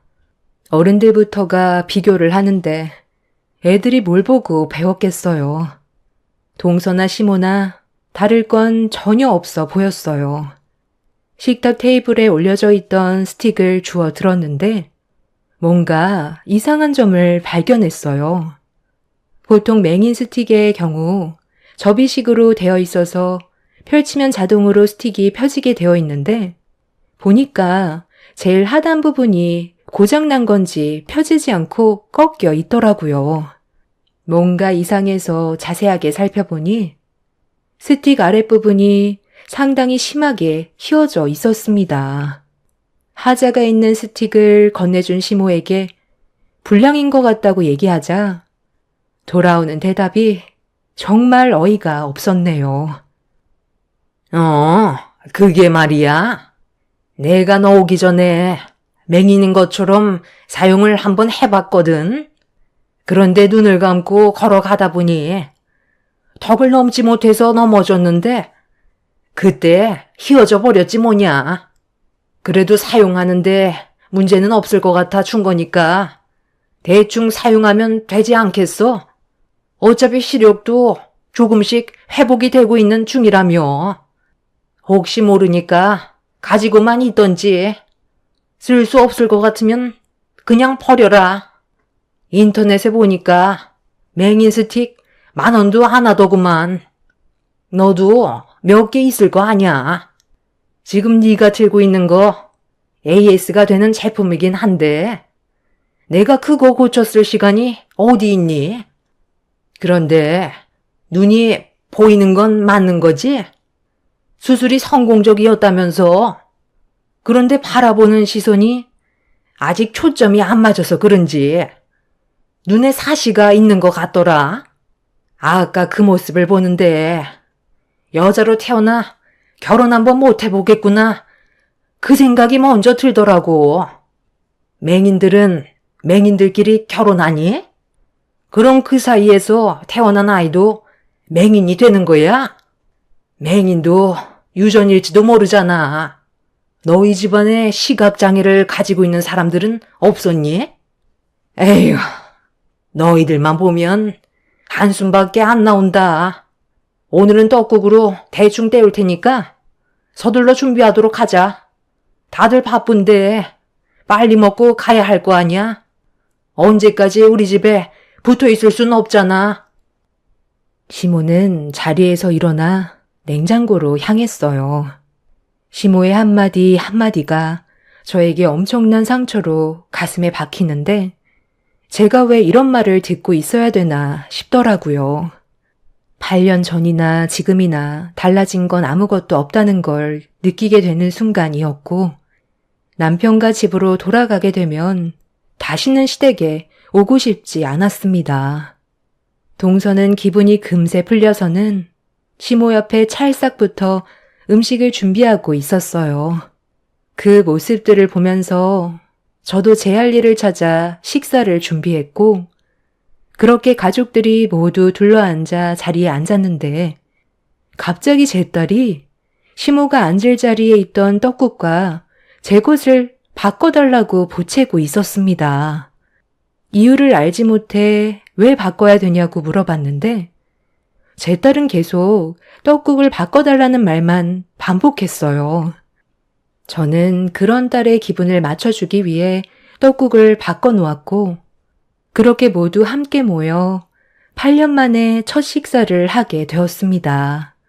그런데 한 그릇을 뚝딱 비운 시모가 갑자기 표정이 일그러지더니 배를 부여잡고 급하게 화장실로 뛰어가 비명을 지르기 시작했어요.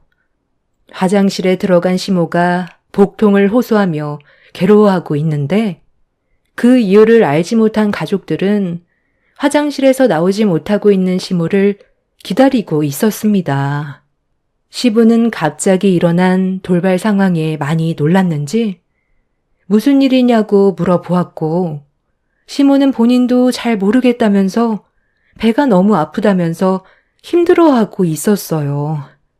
그렇게 한참 뒤 화장실에서 나온 시모는 얼굴빛이 하얗게 변해선 거실 소파에 털썩 주저앉았는데 모두들 의아해하고 있었습니다. 정확한 이유를 알지 못해 모두가 당황해서 시모의 상태를 지켜볼 수밖에 없었습니다. 그런데 문제는 시간이 지날수록 점점 더 심각해졌고 시모는 몇 초마다 화장실을 반복해 왔다 갔다 하더니 나중엔 나올 힘도 없었는지 화장실에 주저앉아 버렸습니다. 시부는 그제서야 음식에 무슨 문제가 있는 것 같다고 했지만 가족들 모두 멀쩡한데 시모만 복통을 호소하고 있다는 게 너무 이상했어요.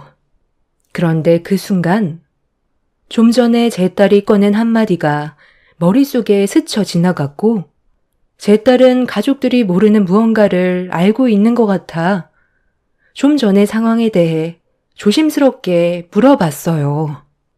왜 떡국을 바꾸라고 한 건지 되물어 보는 순간 딸이 뱉은 한마디는 가족 모두를 경악하게 만들었습니다. 제 딸이 방에 들어가 있을 때 옆방에서 동서가 전화통화하는 대화 소리를 전부 듣고 있었다면서 동서가 아는 지인에게 설사약을 구매한 것 같았어요. 액상으로 되어 있어서 조금만 넣어도 설사를 유발할 정도로 강력한 약이었는데 그걸 한 통 전부를 제가 먹을 떡국에 부어버릴 거라고 지인과 대화하는 걸 옆에서 듣고 있었다는 걸 설명해주고 있었습니다. 제 딸은 눈이 잘 안 보이는 탓에 귀가 상당히 예민해서 작은 소리조차 상당히 민감하게 반응을 하는데 옆방에서 전화 통화하는 건 당연히 전부 다 들을 수 있던 거였죠. 이 사실을 알게 된 제 딸은 평소 자기를 싫어하던 할머니와 바꾸라고 말을 했던 것 같아 보였어요. 그리고 이 사실을 가족 모두가 알게 된 순간 시동생은 동서의 가방을 뒤지기 시작했고 그 안에서 액상으로 되어 있는 설사 약통이 바닥으로 떨어졌습니다. 집안은 순식간에 난리가 났고 동서가 이런 일을 저질렀다는 거에 모두가 분노를 감추지 못하고 있었습니다. 그리고 제일 많은 피해를 받게 된 시모가 동서의 생각 없는 행동으로 인해 자신이 피해를 봤다는 거에 화가 났는지 화장실에서 비틀거리며 밖으로 걸어 나왔습니다. 안색이 상당히 안 좋아진 상태에서 시몬은 동서의 뺨에 손을 올렸고 머리채를 잡으면서 분노를 표출했어요. 내가 다른 건 다 참고 넘어갈 순 있지만 먹는 걸로 장난치는 건 절대 용서할 수가 없다. 지금 내 몸 상태가 어떤 줄 알고는 있니? 네가 생각 없이 저지른 행동 때문에 지금 서 있는 것조차 힘들다고. 힘들게 만든 음식에 누가 설사약을 집어넣으래? 어딜 도망쳐? 당장 이리 안 와? 오늘 네가 한 행동은 절대 용서할 수 없다. 너도 똑같이 당해봐야 돼. 바닥에 떨어진 설사약 좀 이리 가지고 와라. 거기 있는 거 얘 입에다 전부 다 털어넣어라. 얼마나 고통스러운지 너도 느껴봐. 어머니, 죄송해요. 저는 그냥 형님이 저희 집안 식구라는 게 너무 싫어서 권려주려고 몰래 설사약을 넣었던 건데 어머님이 드시게 될 줄 정말 몰랐어요. 아무리 내가 싫다 해도 어떻게 사람이 먹는 음식에 그런 짓을 저지를 수가 있어? 지금 동서가 한 행동 때문에 어머님이 얼마나 힘들어하는 줄 알아? 다 필요 없고 네가 직접 느껴봐라. 이리 와서 당장 입대지 못해? 너는 나보다 더 큰 고통을 당해봐야 하니까 두 통 다 입에 털어넣어라. 시몬은 바닥에 떨어져 있던 약을 주워들어 비틀거리며 동서에게 걸어갔어요. 동서는 죄송하다면서 무릎 꿇고 손이 발이 되도록 빌었지만 시몬은 이미 이성을 잃어버린 상태라 아무 말도 들리지 않았습니다. 그렇게 시모가 동서의 얼굴을 잡아 입에 설사약을 털어 넣으려는 순간 동서는 먹기 싫다면서 시모를 강하게 밀쳤고 이미 온몸에 힘이 많이 빠져있던 시모는 저항도 하지 못한 채 그대로 밀쳐지면서 넘어져 버렸습니다. 그런데 시모가 넘어지는 순간 거실 테이블 모서리에 얼굴을 부딪힘과 동시에 미동조차 하지 않았어요.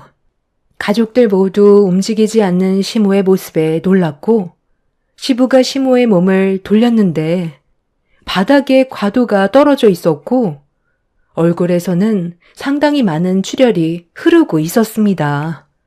시부는 바로 119에 도움을 요청하라면서 정신을 잃은 시모에게 계속 말을 붙였어요. 하지만 구급차가 올 때까지 시모는 정신을 차리지 못하자 동서는 걷잡을 수 없이 커져버린 상황에 온몸을 떨고 있었네요.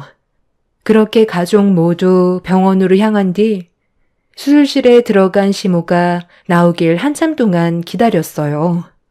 꽤 오랜 시간이 지나고 수술실에서 나온 시모는 병실로 옮겨졌는데 의사의 한마디가 가족 모두를 경악하게 만들었습니다.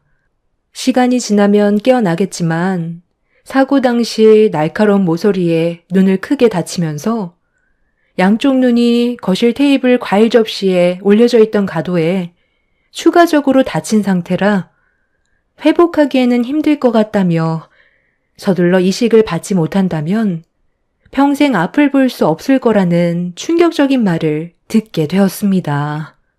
동서는 그 자리에 주저앉아 버렸고 시동생은 그 말을 듣자마자 동서의 멱살을 잡아 일으켜 세운 뒤 병실에서 난리를 치기 시작했어요. 남편은 상황이 진정이 될 때까지 오지 않는 게 좋을 것 같다면서 시동생이 난리치지 못하게 말린 뒤 동서를 돌려 보냈습니다. 결국 이 문제로 시동생은 동서의 얼굴을 보고 살아갈 수 없을 것 같다고 이혼 결정을 내렸습니다. 시모는 이식자가 나타나지 않아 현재까지도 앞을 못 보고 계십니다. 그런데 문제는 여기서 끝난 게 아니었어요. 시모의 몸에 또 다른 문제가 생기게 되었죠. 위에 암이 생겨서 병원에 입원해 항암 치료를 받아야 되는데 앞이 보이지 않는 상태에서 삶의 의욕이 떨어져 버린 상태인 시모는 병원에 가는 걸 거부하고 있었습니다. 그리고 이 소식을 접하게 된 동서가 시댁으로 찾아와 자기가 시모를 모시겠다며 용서를 구하고 있습니다. 시동생이 거부해서 조카들의 얼굴도 못 보고 있는 상태라 동서는 다시 제자리로 돌아오기 위해 발버둥을 치고 있지만 이미 너무 큰일이 벌어져서 시댁 식구들은 동서를 받아주지 않고 있어요. 엎질러진 물을 주워 담을 수 없듯이 동서의 잘못은 돌이킬 수 없는 결과를 가져왔기 때문에 시댁 식구들은 동서를 받아주지 않을 겁니다. 시댁 식구들의 형편이 좋은 거지 동서 집안은 그렇게 잘 사는 집안도 아니었고 이번 일로 인해 법적인 처벌을 앞두고 있는 상태입니다.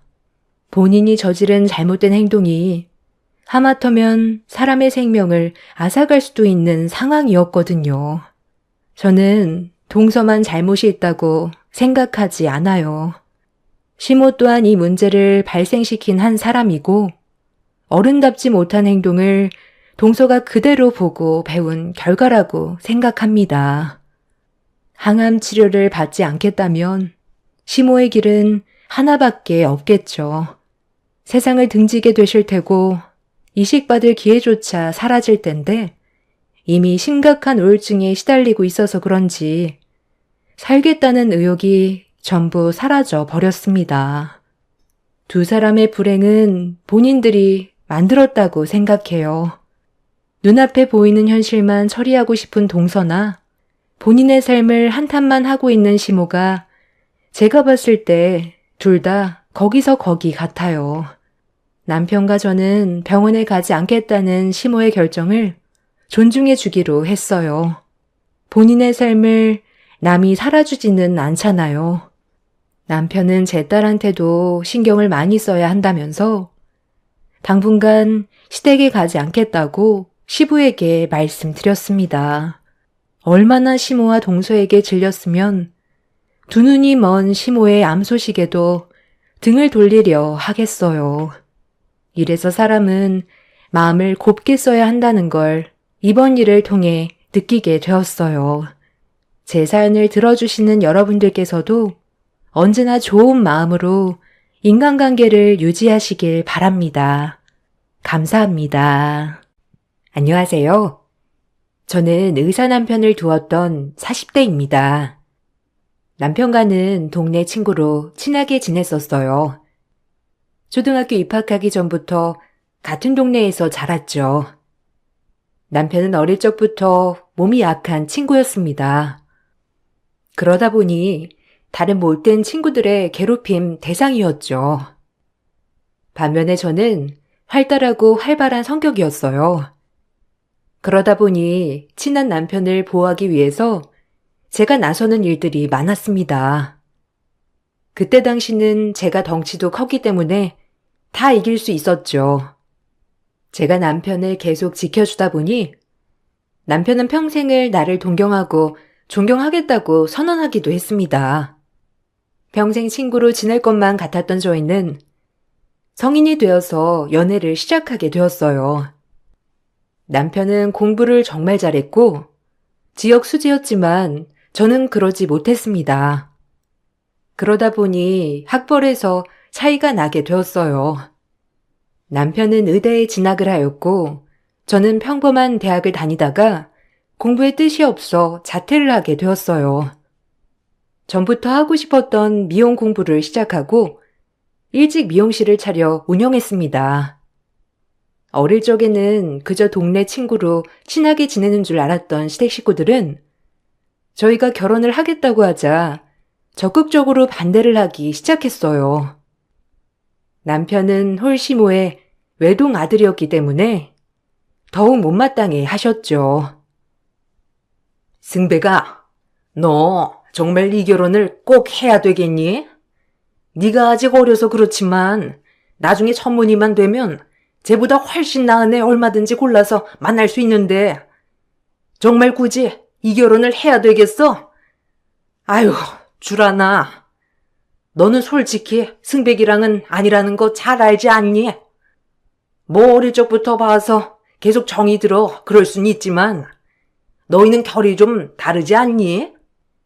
연애하는 거야 서로 결이 달라도 호기심에 만날 수는 있다곤 하지만 어쨌든 결혼은 급이 맞아야 하는 거 아니겠어? 그런데 너희는 급이 어디 비슷하기라도 하냐? 의사랑 미용사랑은 천지 차이 아니니? 엄마, 급이 다를 게 뭐가 있어? 어릴 적부터 나 지켜준 거 엄마도 잘 알잖아. 나 친구들한테 괴롭힘 당할 때 누구보다 주란이가 나 지켜줬어. 이제는 내가 주란이 지켜주고 싶어. 나 주란이 없으면 못 살아. 나중에 의사가 되어서도 마음 변하지 않을 자신이 있어. 엄마가 반대해도 결혼할 거니까 지금부터 이렇게 힘 빼지 말고 그냥 처음부터 찬성해줘. 아유, 주란아.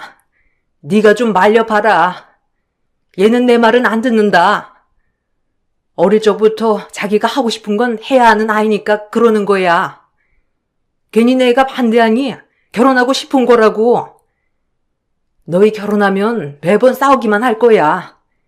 솔직히 우리 승백이 나중에 기혼도 해야 하는데 너 그거 다 대줄 수나 있어?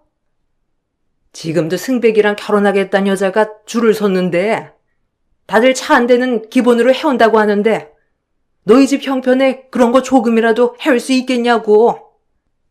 아니 막말로 내가 큰 거 바라는 것도 아니고 의사 집안이라면 기본적으로 갖추고 온다는데 너 그거 다 채워넣을 수 있겠니? 나랑 사이 나빠지기 전에 미리 포기해라. 나도 오래 알고 지낸 너 이렇게 나쁘게 대하기 싫다. 어머님, 저희 벌써 20년은 알고 지냈어요. 그리고 연애한 지 6년은 더 됐고요. 저는 승백이랑 결혼하고 싶어요, 어머님. 어머님은 급이라고 말씀하시지만 저 생각보다 급 괜찮아요. 저도 이 분야에선 유명하고 입소문도 많이 나고 있고요. 직업 때문에 그러시는 거라면 요즘은 그런 게 중요한 거 아니라는 거 잘 아시잖아요. 너 무슨 소리니? 밖에 나가서 한번 물어봐라. 의사랑 미용사랑 급이 그게 같냐고? 다들 미쳤다고 말할 거다. 나는 이 결혼 찬성 못하고 결혼하는 비용도 대주지 않을 거야. 거기다가 결혼식에도 안 갈 테니까 너희들 마음대로 결혼하고 싶으면 해라. 너희들이 결혼해봤자 그 행복 오래 갈 거라 생각하니? 그렇게 죽고 못 살아도 결국에는 헤어지는 게 부부인데 너희라고 다를 거라 생각하니? 시모는 끝까지 저희의 결혼을 반대했습니다. 그렇지만 당시엔 저희의 마음이 정말 굳건했죠. 남편은 그때가 아니었으면 결혼을 하기까지 오랜 시간이 걸릴 수 있었고 시댁의 상황도 좋지 않았기 때문에 어쩌면 평생 결혼은 하지 못할 수도 있겠다 생각을 했어요. 그래서 어떻게든 저와 결혼을 하고 싶다고 생각을 했습니다. 결국 남편은 의사를 포기하겠다고 나섰습니다. 이렇게까지 하고 나서야 시모는 결혼을 허락해 주셨죠. 그때 시모는 죽고 못 살던 사람들도 결국 시간이 지나면 서서히 시들어지고 예전만큼도 못한 사이로 헤어지게 된다고 말을 했습니다. 그때 당시에는 저는 맞지 않는 소리라고 했지만 요즘 그 말이 생각나네요. 남편은 결혼을 하고 난 후에 더욱 바쁘게 지냈습니다. 말로는 가장이라는 책임으로 더 열심히 일을 한다곤 했지만 그렇다고 하더라도 집에 너무 소홀한 상황이었죠. 인턴으로 지냈을 당시에는 눈코 뜰 새 없이 바빴고 그 시기에는 저도 바쁘다 보니 서로 소원해지기도 했어요. 시모는 남편이 바빠 얼굴을 보기도 힘드니 매번 제가 집에 있을 때마다 집으로 찾아오곤 했습니다. 예, 너는 집안꼴이 이게 뭐냐? 청소는 좀 하고 사냐? 아유, 아무리 일을 한다고 하더라도 집은 깔끔하게 하고 살아야지. 이게 뭐니? 청소는 좀 해야 하는 거 아니니? 이꼴로 우리 아들이 들어오면 퍽이나 집에 있고 싶겠다. 아유, 좀 정리라도 좀 해라. 정말 돼지우리도 아니고. 남자는 자고로 집이 깔끔하고 편안해야 집에 오고 싶어 하는 거야.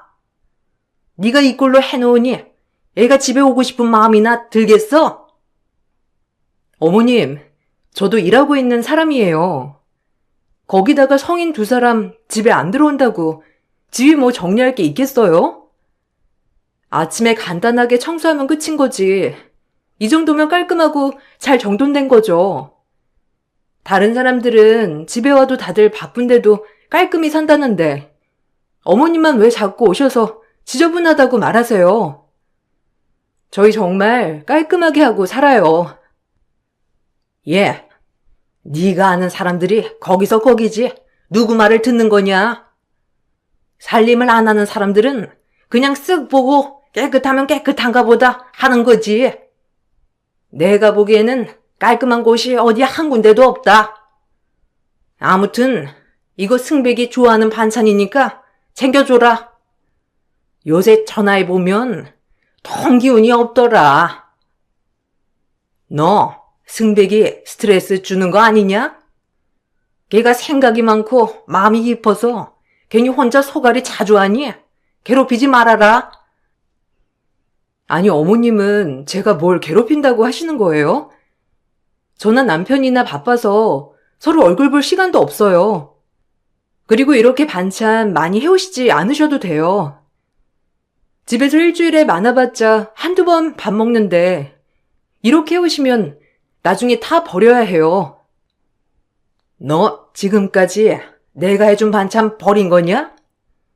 아주 그냥 살림을 안 하니까 아까운 줄도 모르고 사는구나. 너 정말 안 되겠다. 미용실 당장 그만두고 우리 집 와서 살림 좀 배워라. 아내가 되어서 살림살이 제대로 할 생각은 안 하고 밖으로만 핑핑 싸돌아다니니.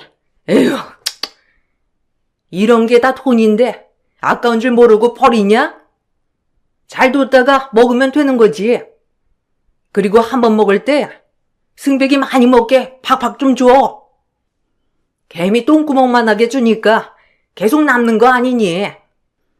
네가 밥을 잘 안 해 먹이니까 승백이가 기운도 없고 살도 쭉 빠진 거 아니야? 어머님, 아무도 남편한테 살 빠졌다고 말 안 해요. 살이 빠지긴 뭐가 빠졌다고 그러세요? 오히려 살쪄서 다들 살기 좋나 보다 하죠. 어머님만 남편 살 빠졌다고 말씀하시는 거예요. 남편은 저랑 결혼하고 5kg나 쪘는데 무슨 소리를 하시는 거예요? 살 빠진 건 저죠. 남편은 살찌고 저는 5kg나 빠졌어요. 예, 여자는 날씬해야 남편한테 사랑받는 거야. 너는 살 빠지니 좋은 거 아니니? 남자는 결혼하고 살이 좀 올라야 욕 안 먹지. 너는 그것도 모르니? 승백이가 너 생각해서 꾸역꾸역 살 안 빠지려고 챙겨 먹는가 보구나. 아이고, 마음도 깊지. 아무튼 남편이 마음 쓴 것도 모르고 그렇게 말하니. 승백이가 오죽 답답하면 집에도 안 올까? 시모는 제가 무슨 말을 해도 귀담아 듣지도 않았습니다. 뭘 하든 잘못된 건 제 탓이고 잘하는 건 남편 덕이라 생각을 하셨죠. 그래서 시모가 올 때마다 우라통이 터질 지경이었습니다. 다행히 바빠서 거의 만나기 어려웠지만 어떻게든 제가 집에 있는 날에는 시간을 어떻게든 내서 집으로 오시곤 했어요. 그때는 남편이 바빴기 때문에 시모를 볼 수 있는 건 그나마 저였기 때문에 그렇게 자주 오시는가 보구나 생각을 했었습니다. 결혼 초기에는 남편과 사이가 나쁘지 않았어요. 다만 바쁘다 보니 집에 오는 시간이 적었던 것 뿐이었죠. 서로 이런저런 일상 이야기를 나누면서 여느 부부와 마찬가지로 평범한 일생을 보냈습니다. 그러다가 결혼 1년 차에 임신을 하게 되었죠. 임신을 하게 되면서 운영하던 미용실은 실장에게 맡기고 잠시 저는 쉬게 되었습니다. 그때부터인지 남편은 시모처럼 저를 무시하기 시작했어요. 임신을 하고 출산을 하면서 아이를 키우다 보니 저도 우울증이 왔었죠. 외로워하던 저를 마치 의지가 약한 사람으로 대했던 것은 남편이었습니다. 당신 요즘 좀 바빠? 아무리 바빠도 집에는 들어올 수 있지 않아? 사실 나 요즘 우울한 것 같아. 아이만 보고 있다 보니 그런가? 이대로는 안 되겠어. 바깥바람 좀 쐬고 싶어. 어머님께 아이 좀 봐달라고 부탁하니 엄마가 아이를 봐야지 어디 가는 거냐면서 화내시고 아이는 안 봐주신다고 하시더라고. 그래서 말인데 나 도우미 몇 시간만이라도 쓰고 싶어. 이렇게 있다가는 미칠 것 같아서 그래. 배부른 소리하고 앉아있네. 우리 엄마는 혼자 나 낳고 키우면서 온갖 고생을 다 해도 우울하단 소리 한 번을 안 했어. 네가 몸이 편하니까 우울하단 소리가 나오는 거지. 너는 아기 엄마면서 그딴 나약한 생각을 하고 앉아있냐? 너보다 내가 더 우울해. 하루 종일 일만 하고 있는데 편하게 집에서 쉬는 너랑 밖에서 쉴 틈 없이 일하는 나랑 누가 더 피곤하겠냐? 넌 그게 밖에서 일하는 남편한테 할 소리냐? 참 네 생각만 하고 있네. 아니, 당신도 밖에서 바쁘겠지만 나도 집에서 바빠. 애는 2시간에 한 번씩 깨어나지. 지금까지 잠도 제대로 잡은 적 없어. 거기다가 어머님은 매번 집에 와서 집도 더럽다고 계속 말만 하시고 도와주시지는 않고 그 앞에서 아기 업고서라도 청소해야 하고 거기다가 애는 안 봐주시고 당신 먹을 음식만 잔뜩 하시고 가시잖아. 그렇게 음식하고 뒷정리는 또 내 몫이고 아이 보면서 이것저것 다 정리하기 쉽지도 않고 힘들어. 몸도 이곳저곳 아프고 그러니 하루 이틀만이라도 도우미 좀 불러줘. 불러. 부르고 싶으면 네가 번 돈으로 불러. 내가 왜 네 몸 아픈 것까지 신경 써야 하냐? 그리고 아이 잘 때 너도 자다가 나중에 집안일 하면 되잖아. 그게 뭐 힘들어? 아이가 어지럽히는 것도 아니고 가만히 누워서 자기만 하는데 뭐가 힘들어? 편하게 일도 안 하고 집에서 애만 보면서 뭔 도우미가 필요하다고 난리야. 애 하나도 제대로 못 보면서 밖에 나가서 뭐하게? 100일도 안 된 아이를 돌보면서 집안일을 하느라 정신없었던 저에게 막말을 퍼붓는 남편을 보면서 내가 그동안 사랑하던 남자는 도대체 어디로 간 것일까 슬픈 생각도 들었습니다. 남편은 육아에는 전혀 관심이 없었어요.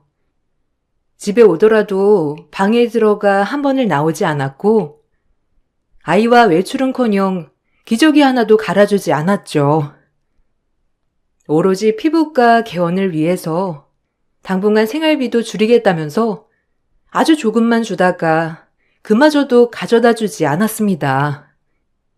주변에서는 남편이 의사라고 하면 돈도 많이 벌겠다며 부러워했지만 정작 저는 남편이 도대체 얼마나 버는지 알 수 없었어요.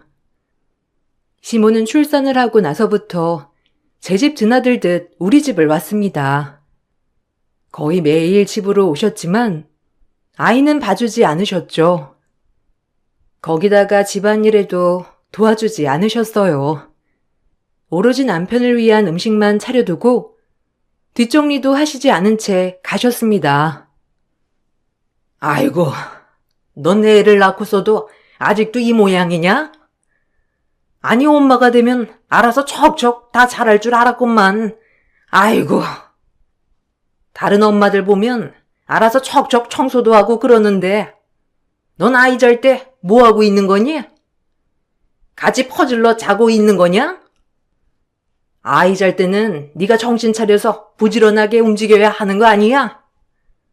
이러니 승비기가 집에 오고 싶기야 하겠어?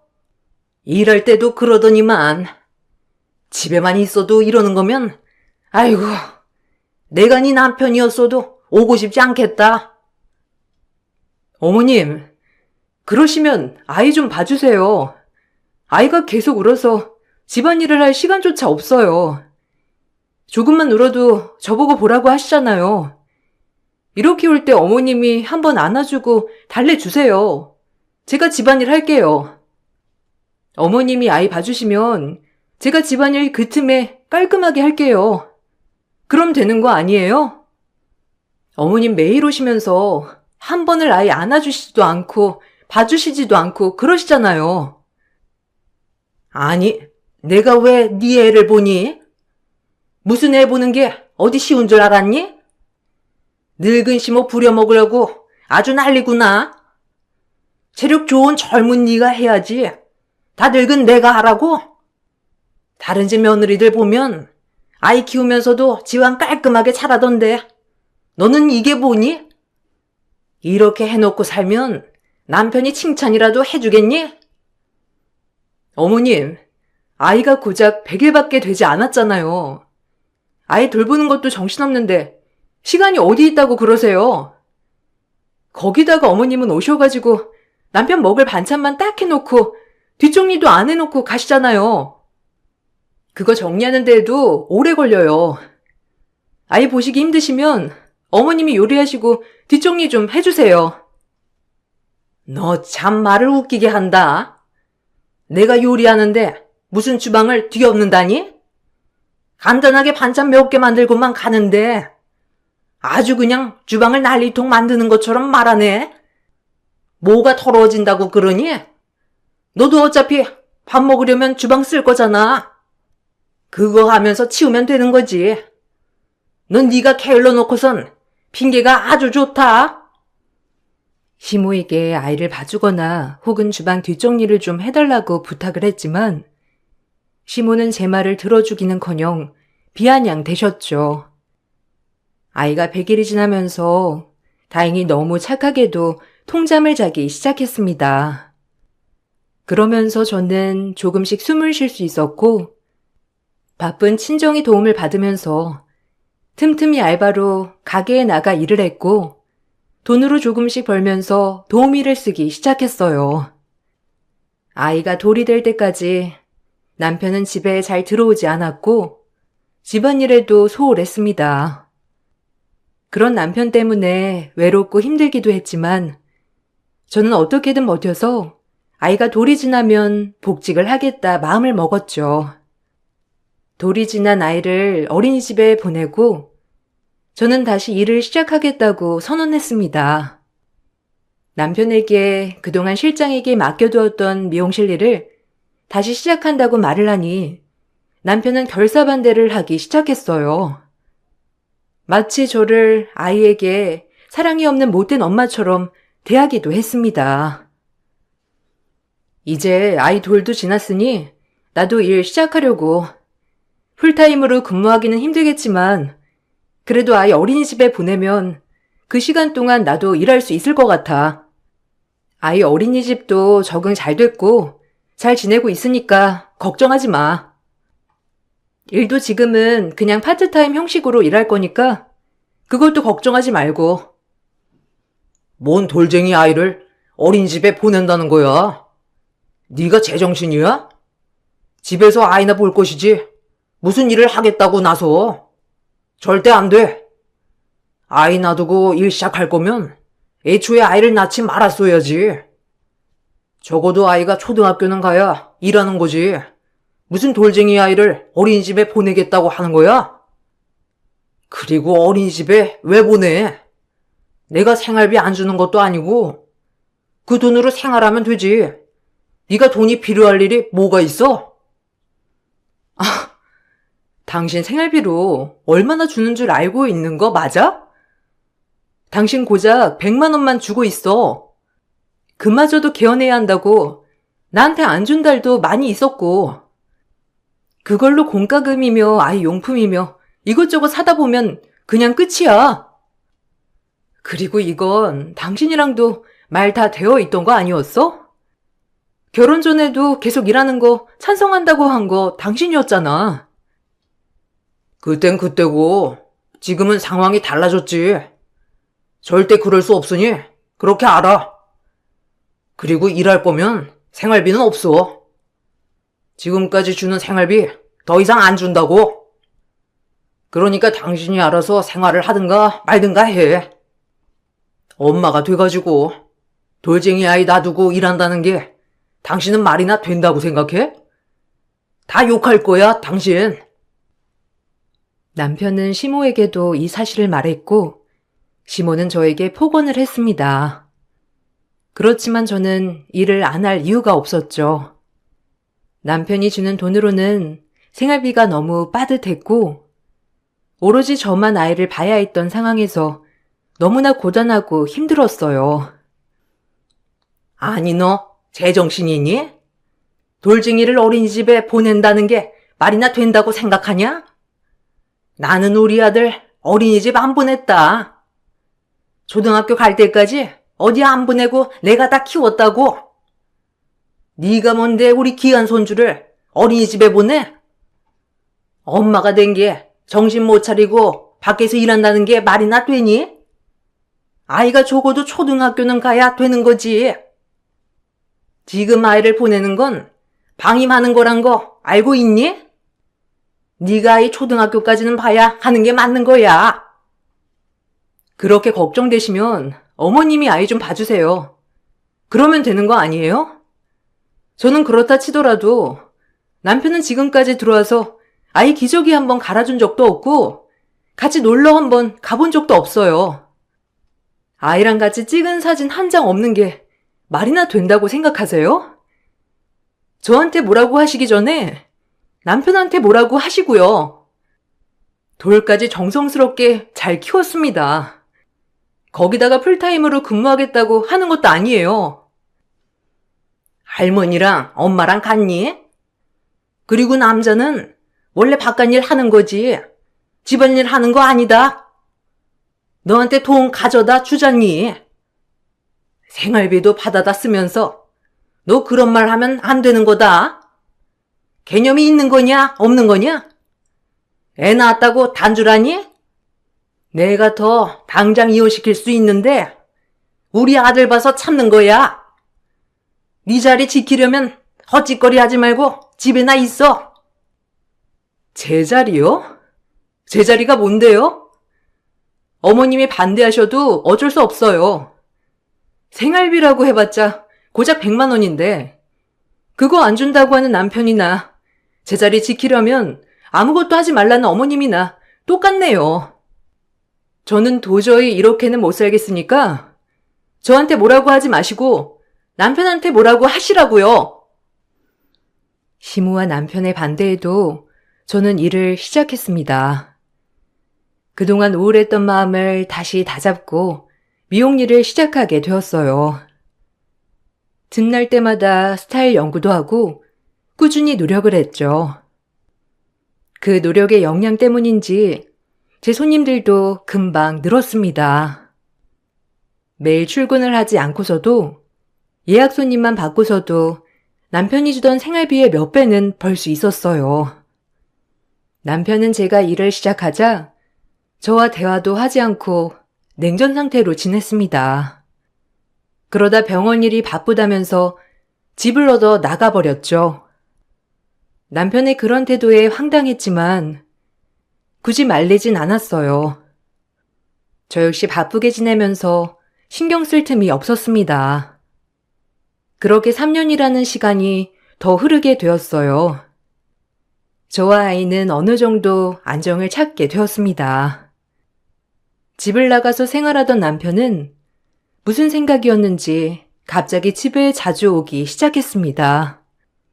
얼마 뒤 남편의 꿍꿍이 속을 알게 되었어요. 남편은 저에게 피부과를 개원해야 한다고 말을 하면서 대출이 필요하다고 했죠.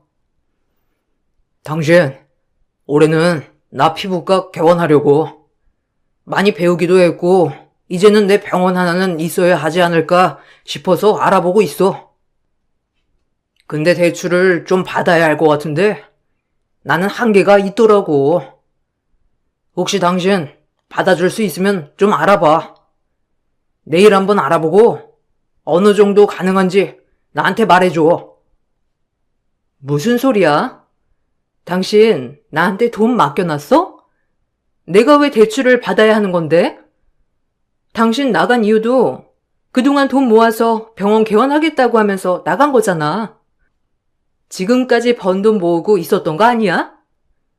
그런데 무슨 대출을 받고 거기다 모자라서 나까지 대출을 받으라고 하는 건데? 잘난 당신이 알아서 잘할 거잖아. 당신이 매번 나한테 말했던 거 그런 거 아니었어?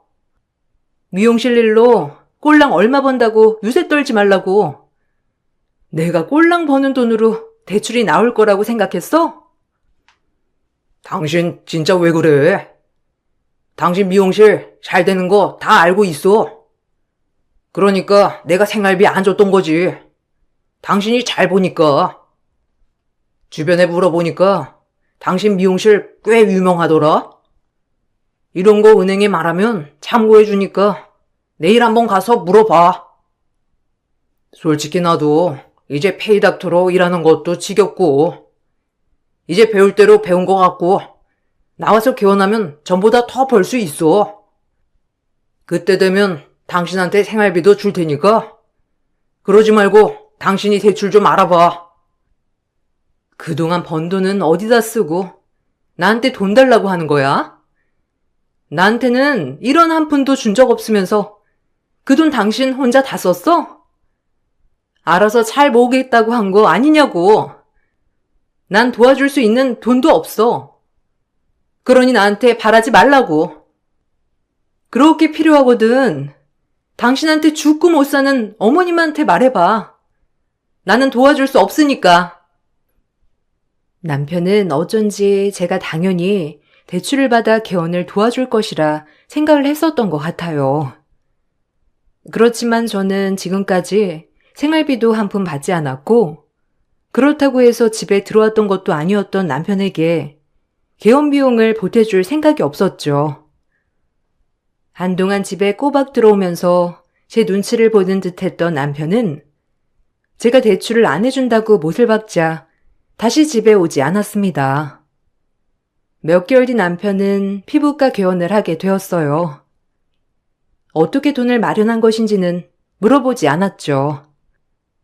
그렇게 1년 뒤 남편은 개원 파티를 열 거라며 그래도 원장 아내로서 참석을 해야 하는 거 아니냐고 하더라고요. 저는 개원 파티 일에 맞춰 쑥익떡을 준비했습니다. 역시나 심오한 남편은 저를 비웃더라고요. 야, 너는 여전하다. 역시 급이 다르니까 떡을 해도 쑥개떡이나 하고 앉아있지. 쑥개떡이 뭐냐? 급 떨어지게. 아휴, 여기 오는 사람들이 얼마나 고급스러운 사람들인지나 아니? 그거 알면 그런 거 준비나 했겠어? 그거 누가 먹겠냐? 도로 가지고 가라. 너 때문에 파티급 떨어지니까. 다른 사람들 오면 다 비웃을 거다. 그냥 넌 집에나 가. 아휴, 엄마, 얘가 이래. 내가 그동안 열심히 내 급을 올려놓으면 뭐해? 얘가 그대로인데. 내가 이래서 집에 안 가지. 지 급을 올릴 생각을 해야지. 제자리인데 내가 개원할 때 부르고 싶었겠어? 야, 내가 너 오늘 직원들이 한 번만 보고 싶다고 해서 부른 건데 안 되겠다. 그냥 집으로 꺼져라. 쑥개떡이고 뭐고 같이 좀 꺼져. 아, 웃기네. 생활비 보태지도 않았는데 내가 쑥개떡이라도 이렇게 정성스럽게 해온 걸 다행이라 생각하지. 여기까지 온 나를 이렇게 무시하는데 내가 참 생각은 잘했어. 당신이야말로 여전하네. 난 걱정했잖아. 반성한 줄 알고. 내가 중간에 당신이 반성했으면 아마 난 용서했을 거야. 난 마음이 넓은 사람이거든. 근데 당신은 여전해. 참 다행이야. 당신이나 당신 엄마나 꾸준해서 참 다행이라고. 이래서 내가 지금까지 노력한 게 물거품이 안 되겠다. 그지? 얘가 뭔 소리를 하는 거야? 얘, 너 미쳤니? 갑자기 뭔 뚱딴지 같은 소리를 알고 있어? 너 내 말 안 들리니? 이 개떡 같은 거 들고 사라지라고. 이제 다른 사람들 오는데 창피하게 있던 떡 가지고 있지 말고 집으로 꺼지라고. 제가 말을 하자 시모는 헛소리를 한다면서 난리를 쳤고 남편은 황당한 얼굴을 하고 있었죠. 그때 원장실에서 팩스가 들어왔어요. 남편은 갑자기 팩스가 들어오는 소리를 듣고선 바로 확인을 했습니다. 서류를 들고 저를 보는 남편의 얼굴은 새하얗게 질려 있었고 저는 그 모습을 보면서 통쾌하게 웃을 수밖에 없었습니다. 아니, 이게 다 뭐야? 아니, 왜 여기 건물주가 당신으로 바뀐다는 거야? 새로 온다는 사람이 당신이었어? 당신, 그래서 지금까지 개원에 못 보태준다고 한 거였구나. 당신 진짜 대단하다. 역시 당신 급 올리고 있었구나. 나한테 서프라이즈 해주려고 이렇게까지 한 거야? 이럴 필요 없는데. 역시 당신 실망 안 시킬 줄 알았어. 고마워. 이제 여기 들어가는 비용은 없겠네. 뭔 소리 하는 거지? 당신 재계약 못할 거야. 다음 계약은 내가 하지 않을 거니까 그렇게 알아. 그리고 이렇게 된 거 이혼도 하자. 당신 밖에 나가 있는 동안 상간녀 만난 거 다 알고 있어. 그리고 여기도 상간녀 돈 들어간 거고. 그래도 걘 부자가 아닌가 봐. 그래도 당신 급 생각하면 부잣집 여자 만날 줄 알았는데 고작 2년 계약했더라. 참나, 병원도 2년 계약하나? 어쨌든 내가 그거 다 알았어. 당신이랑 상간녀한테 소장 이제 갈 거야. 앞으로 위자료도 준비하느라 바쁠 텐데 병원까지 정리하려면 당신 진짜 정신 하나도 없겠다. 그치? 당신 무슨 소리를 하는 거야? 나한테 상간녀가 어디 있다고 그래? 당신 건물이면 내 건물이기도 한 건지 부부 일심동체 몰라? 당신 무슨 세를 받는다고 하는 거야? 당신 미친 거 아니지? 제정신이야? 어디 남편한테 이렇게 말해? 내가 꺼지라고 해서 그래? 그냥 장난으로 해본 말이야. 왜 그래? 와, 사람이 이렇게도 변하네. 왜? 내가 이렇게 말하니까 막말하는 거 같니?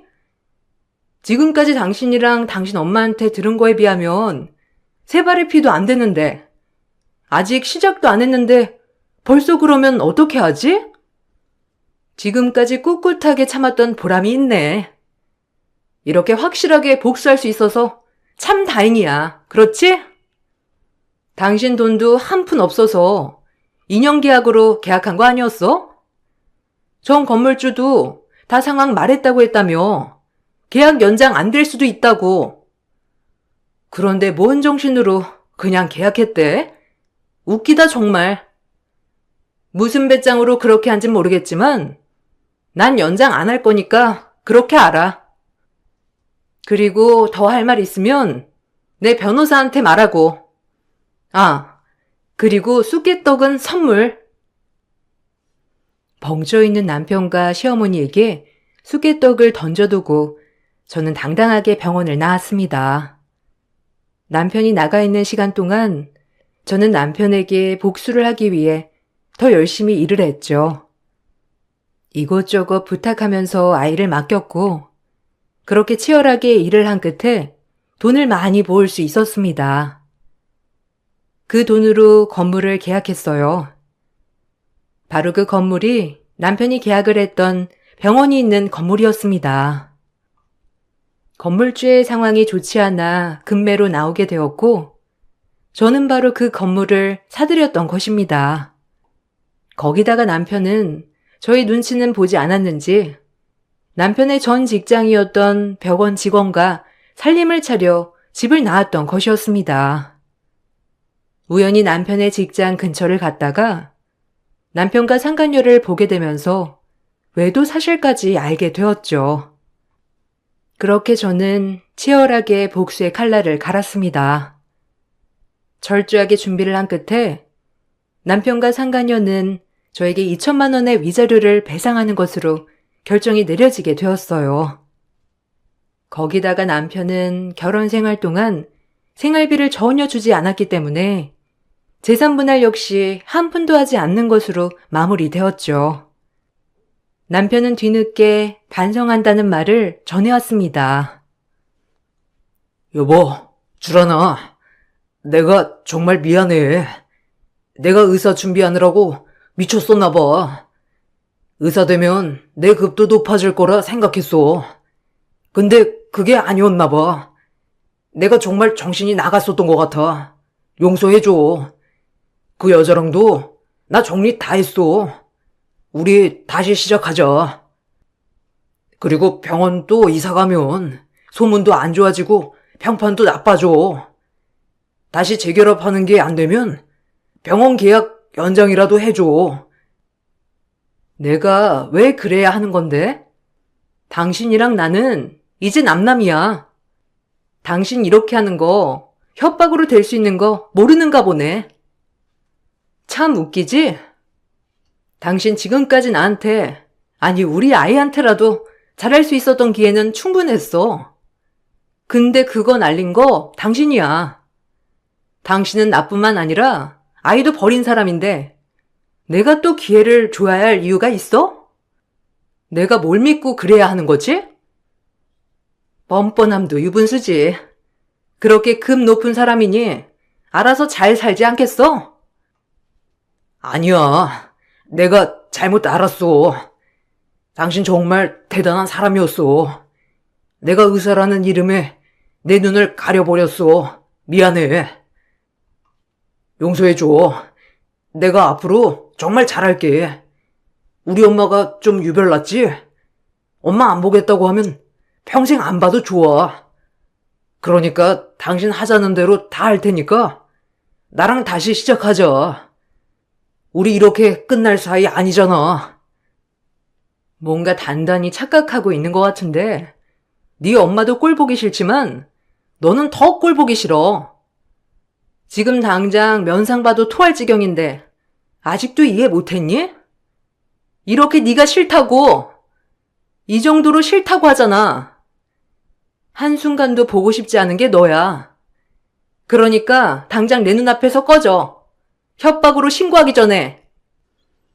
이혼이 마무리된 이후에도 남편은 저에게 뻔뻔하게 재결합을 요구했습니다. 그렇지만 저는 재결합에 대한 생각이 없었죠. 남편은 결국 병원 기원 2년 만에 이사를 가게 되었습니다. 살고 있던 동네에서는 아무래도 마땅한 곳이 없었는지 시골에 자그맣게 피부과를 열었다고 하더라고요. 그렇지만 손님이 없어 매달 대출금도 겨우 감당하고 있는 듯 했어요.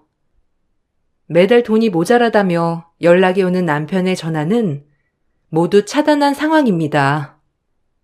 아이에게 양육비도 지급하지 않아 양육비 미지급 청구도 진행을 하면서 남편의 통장도 압류가 되었습니다.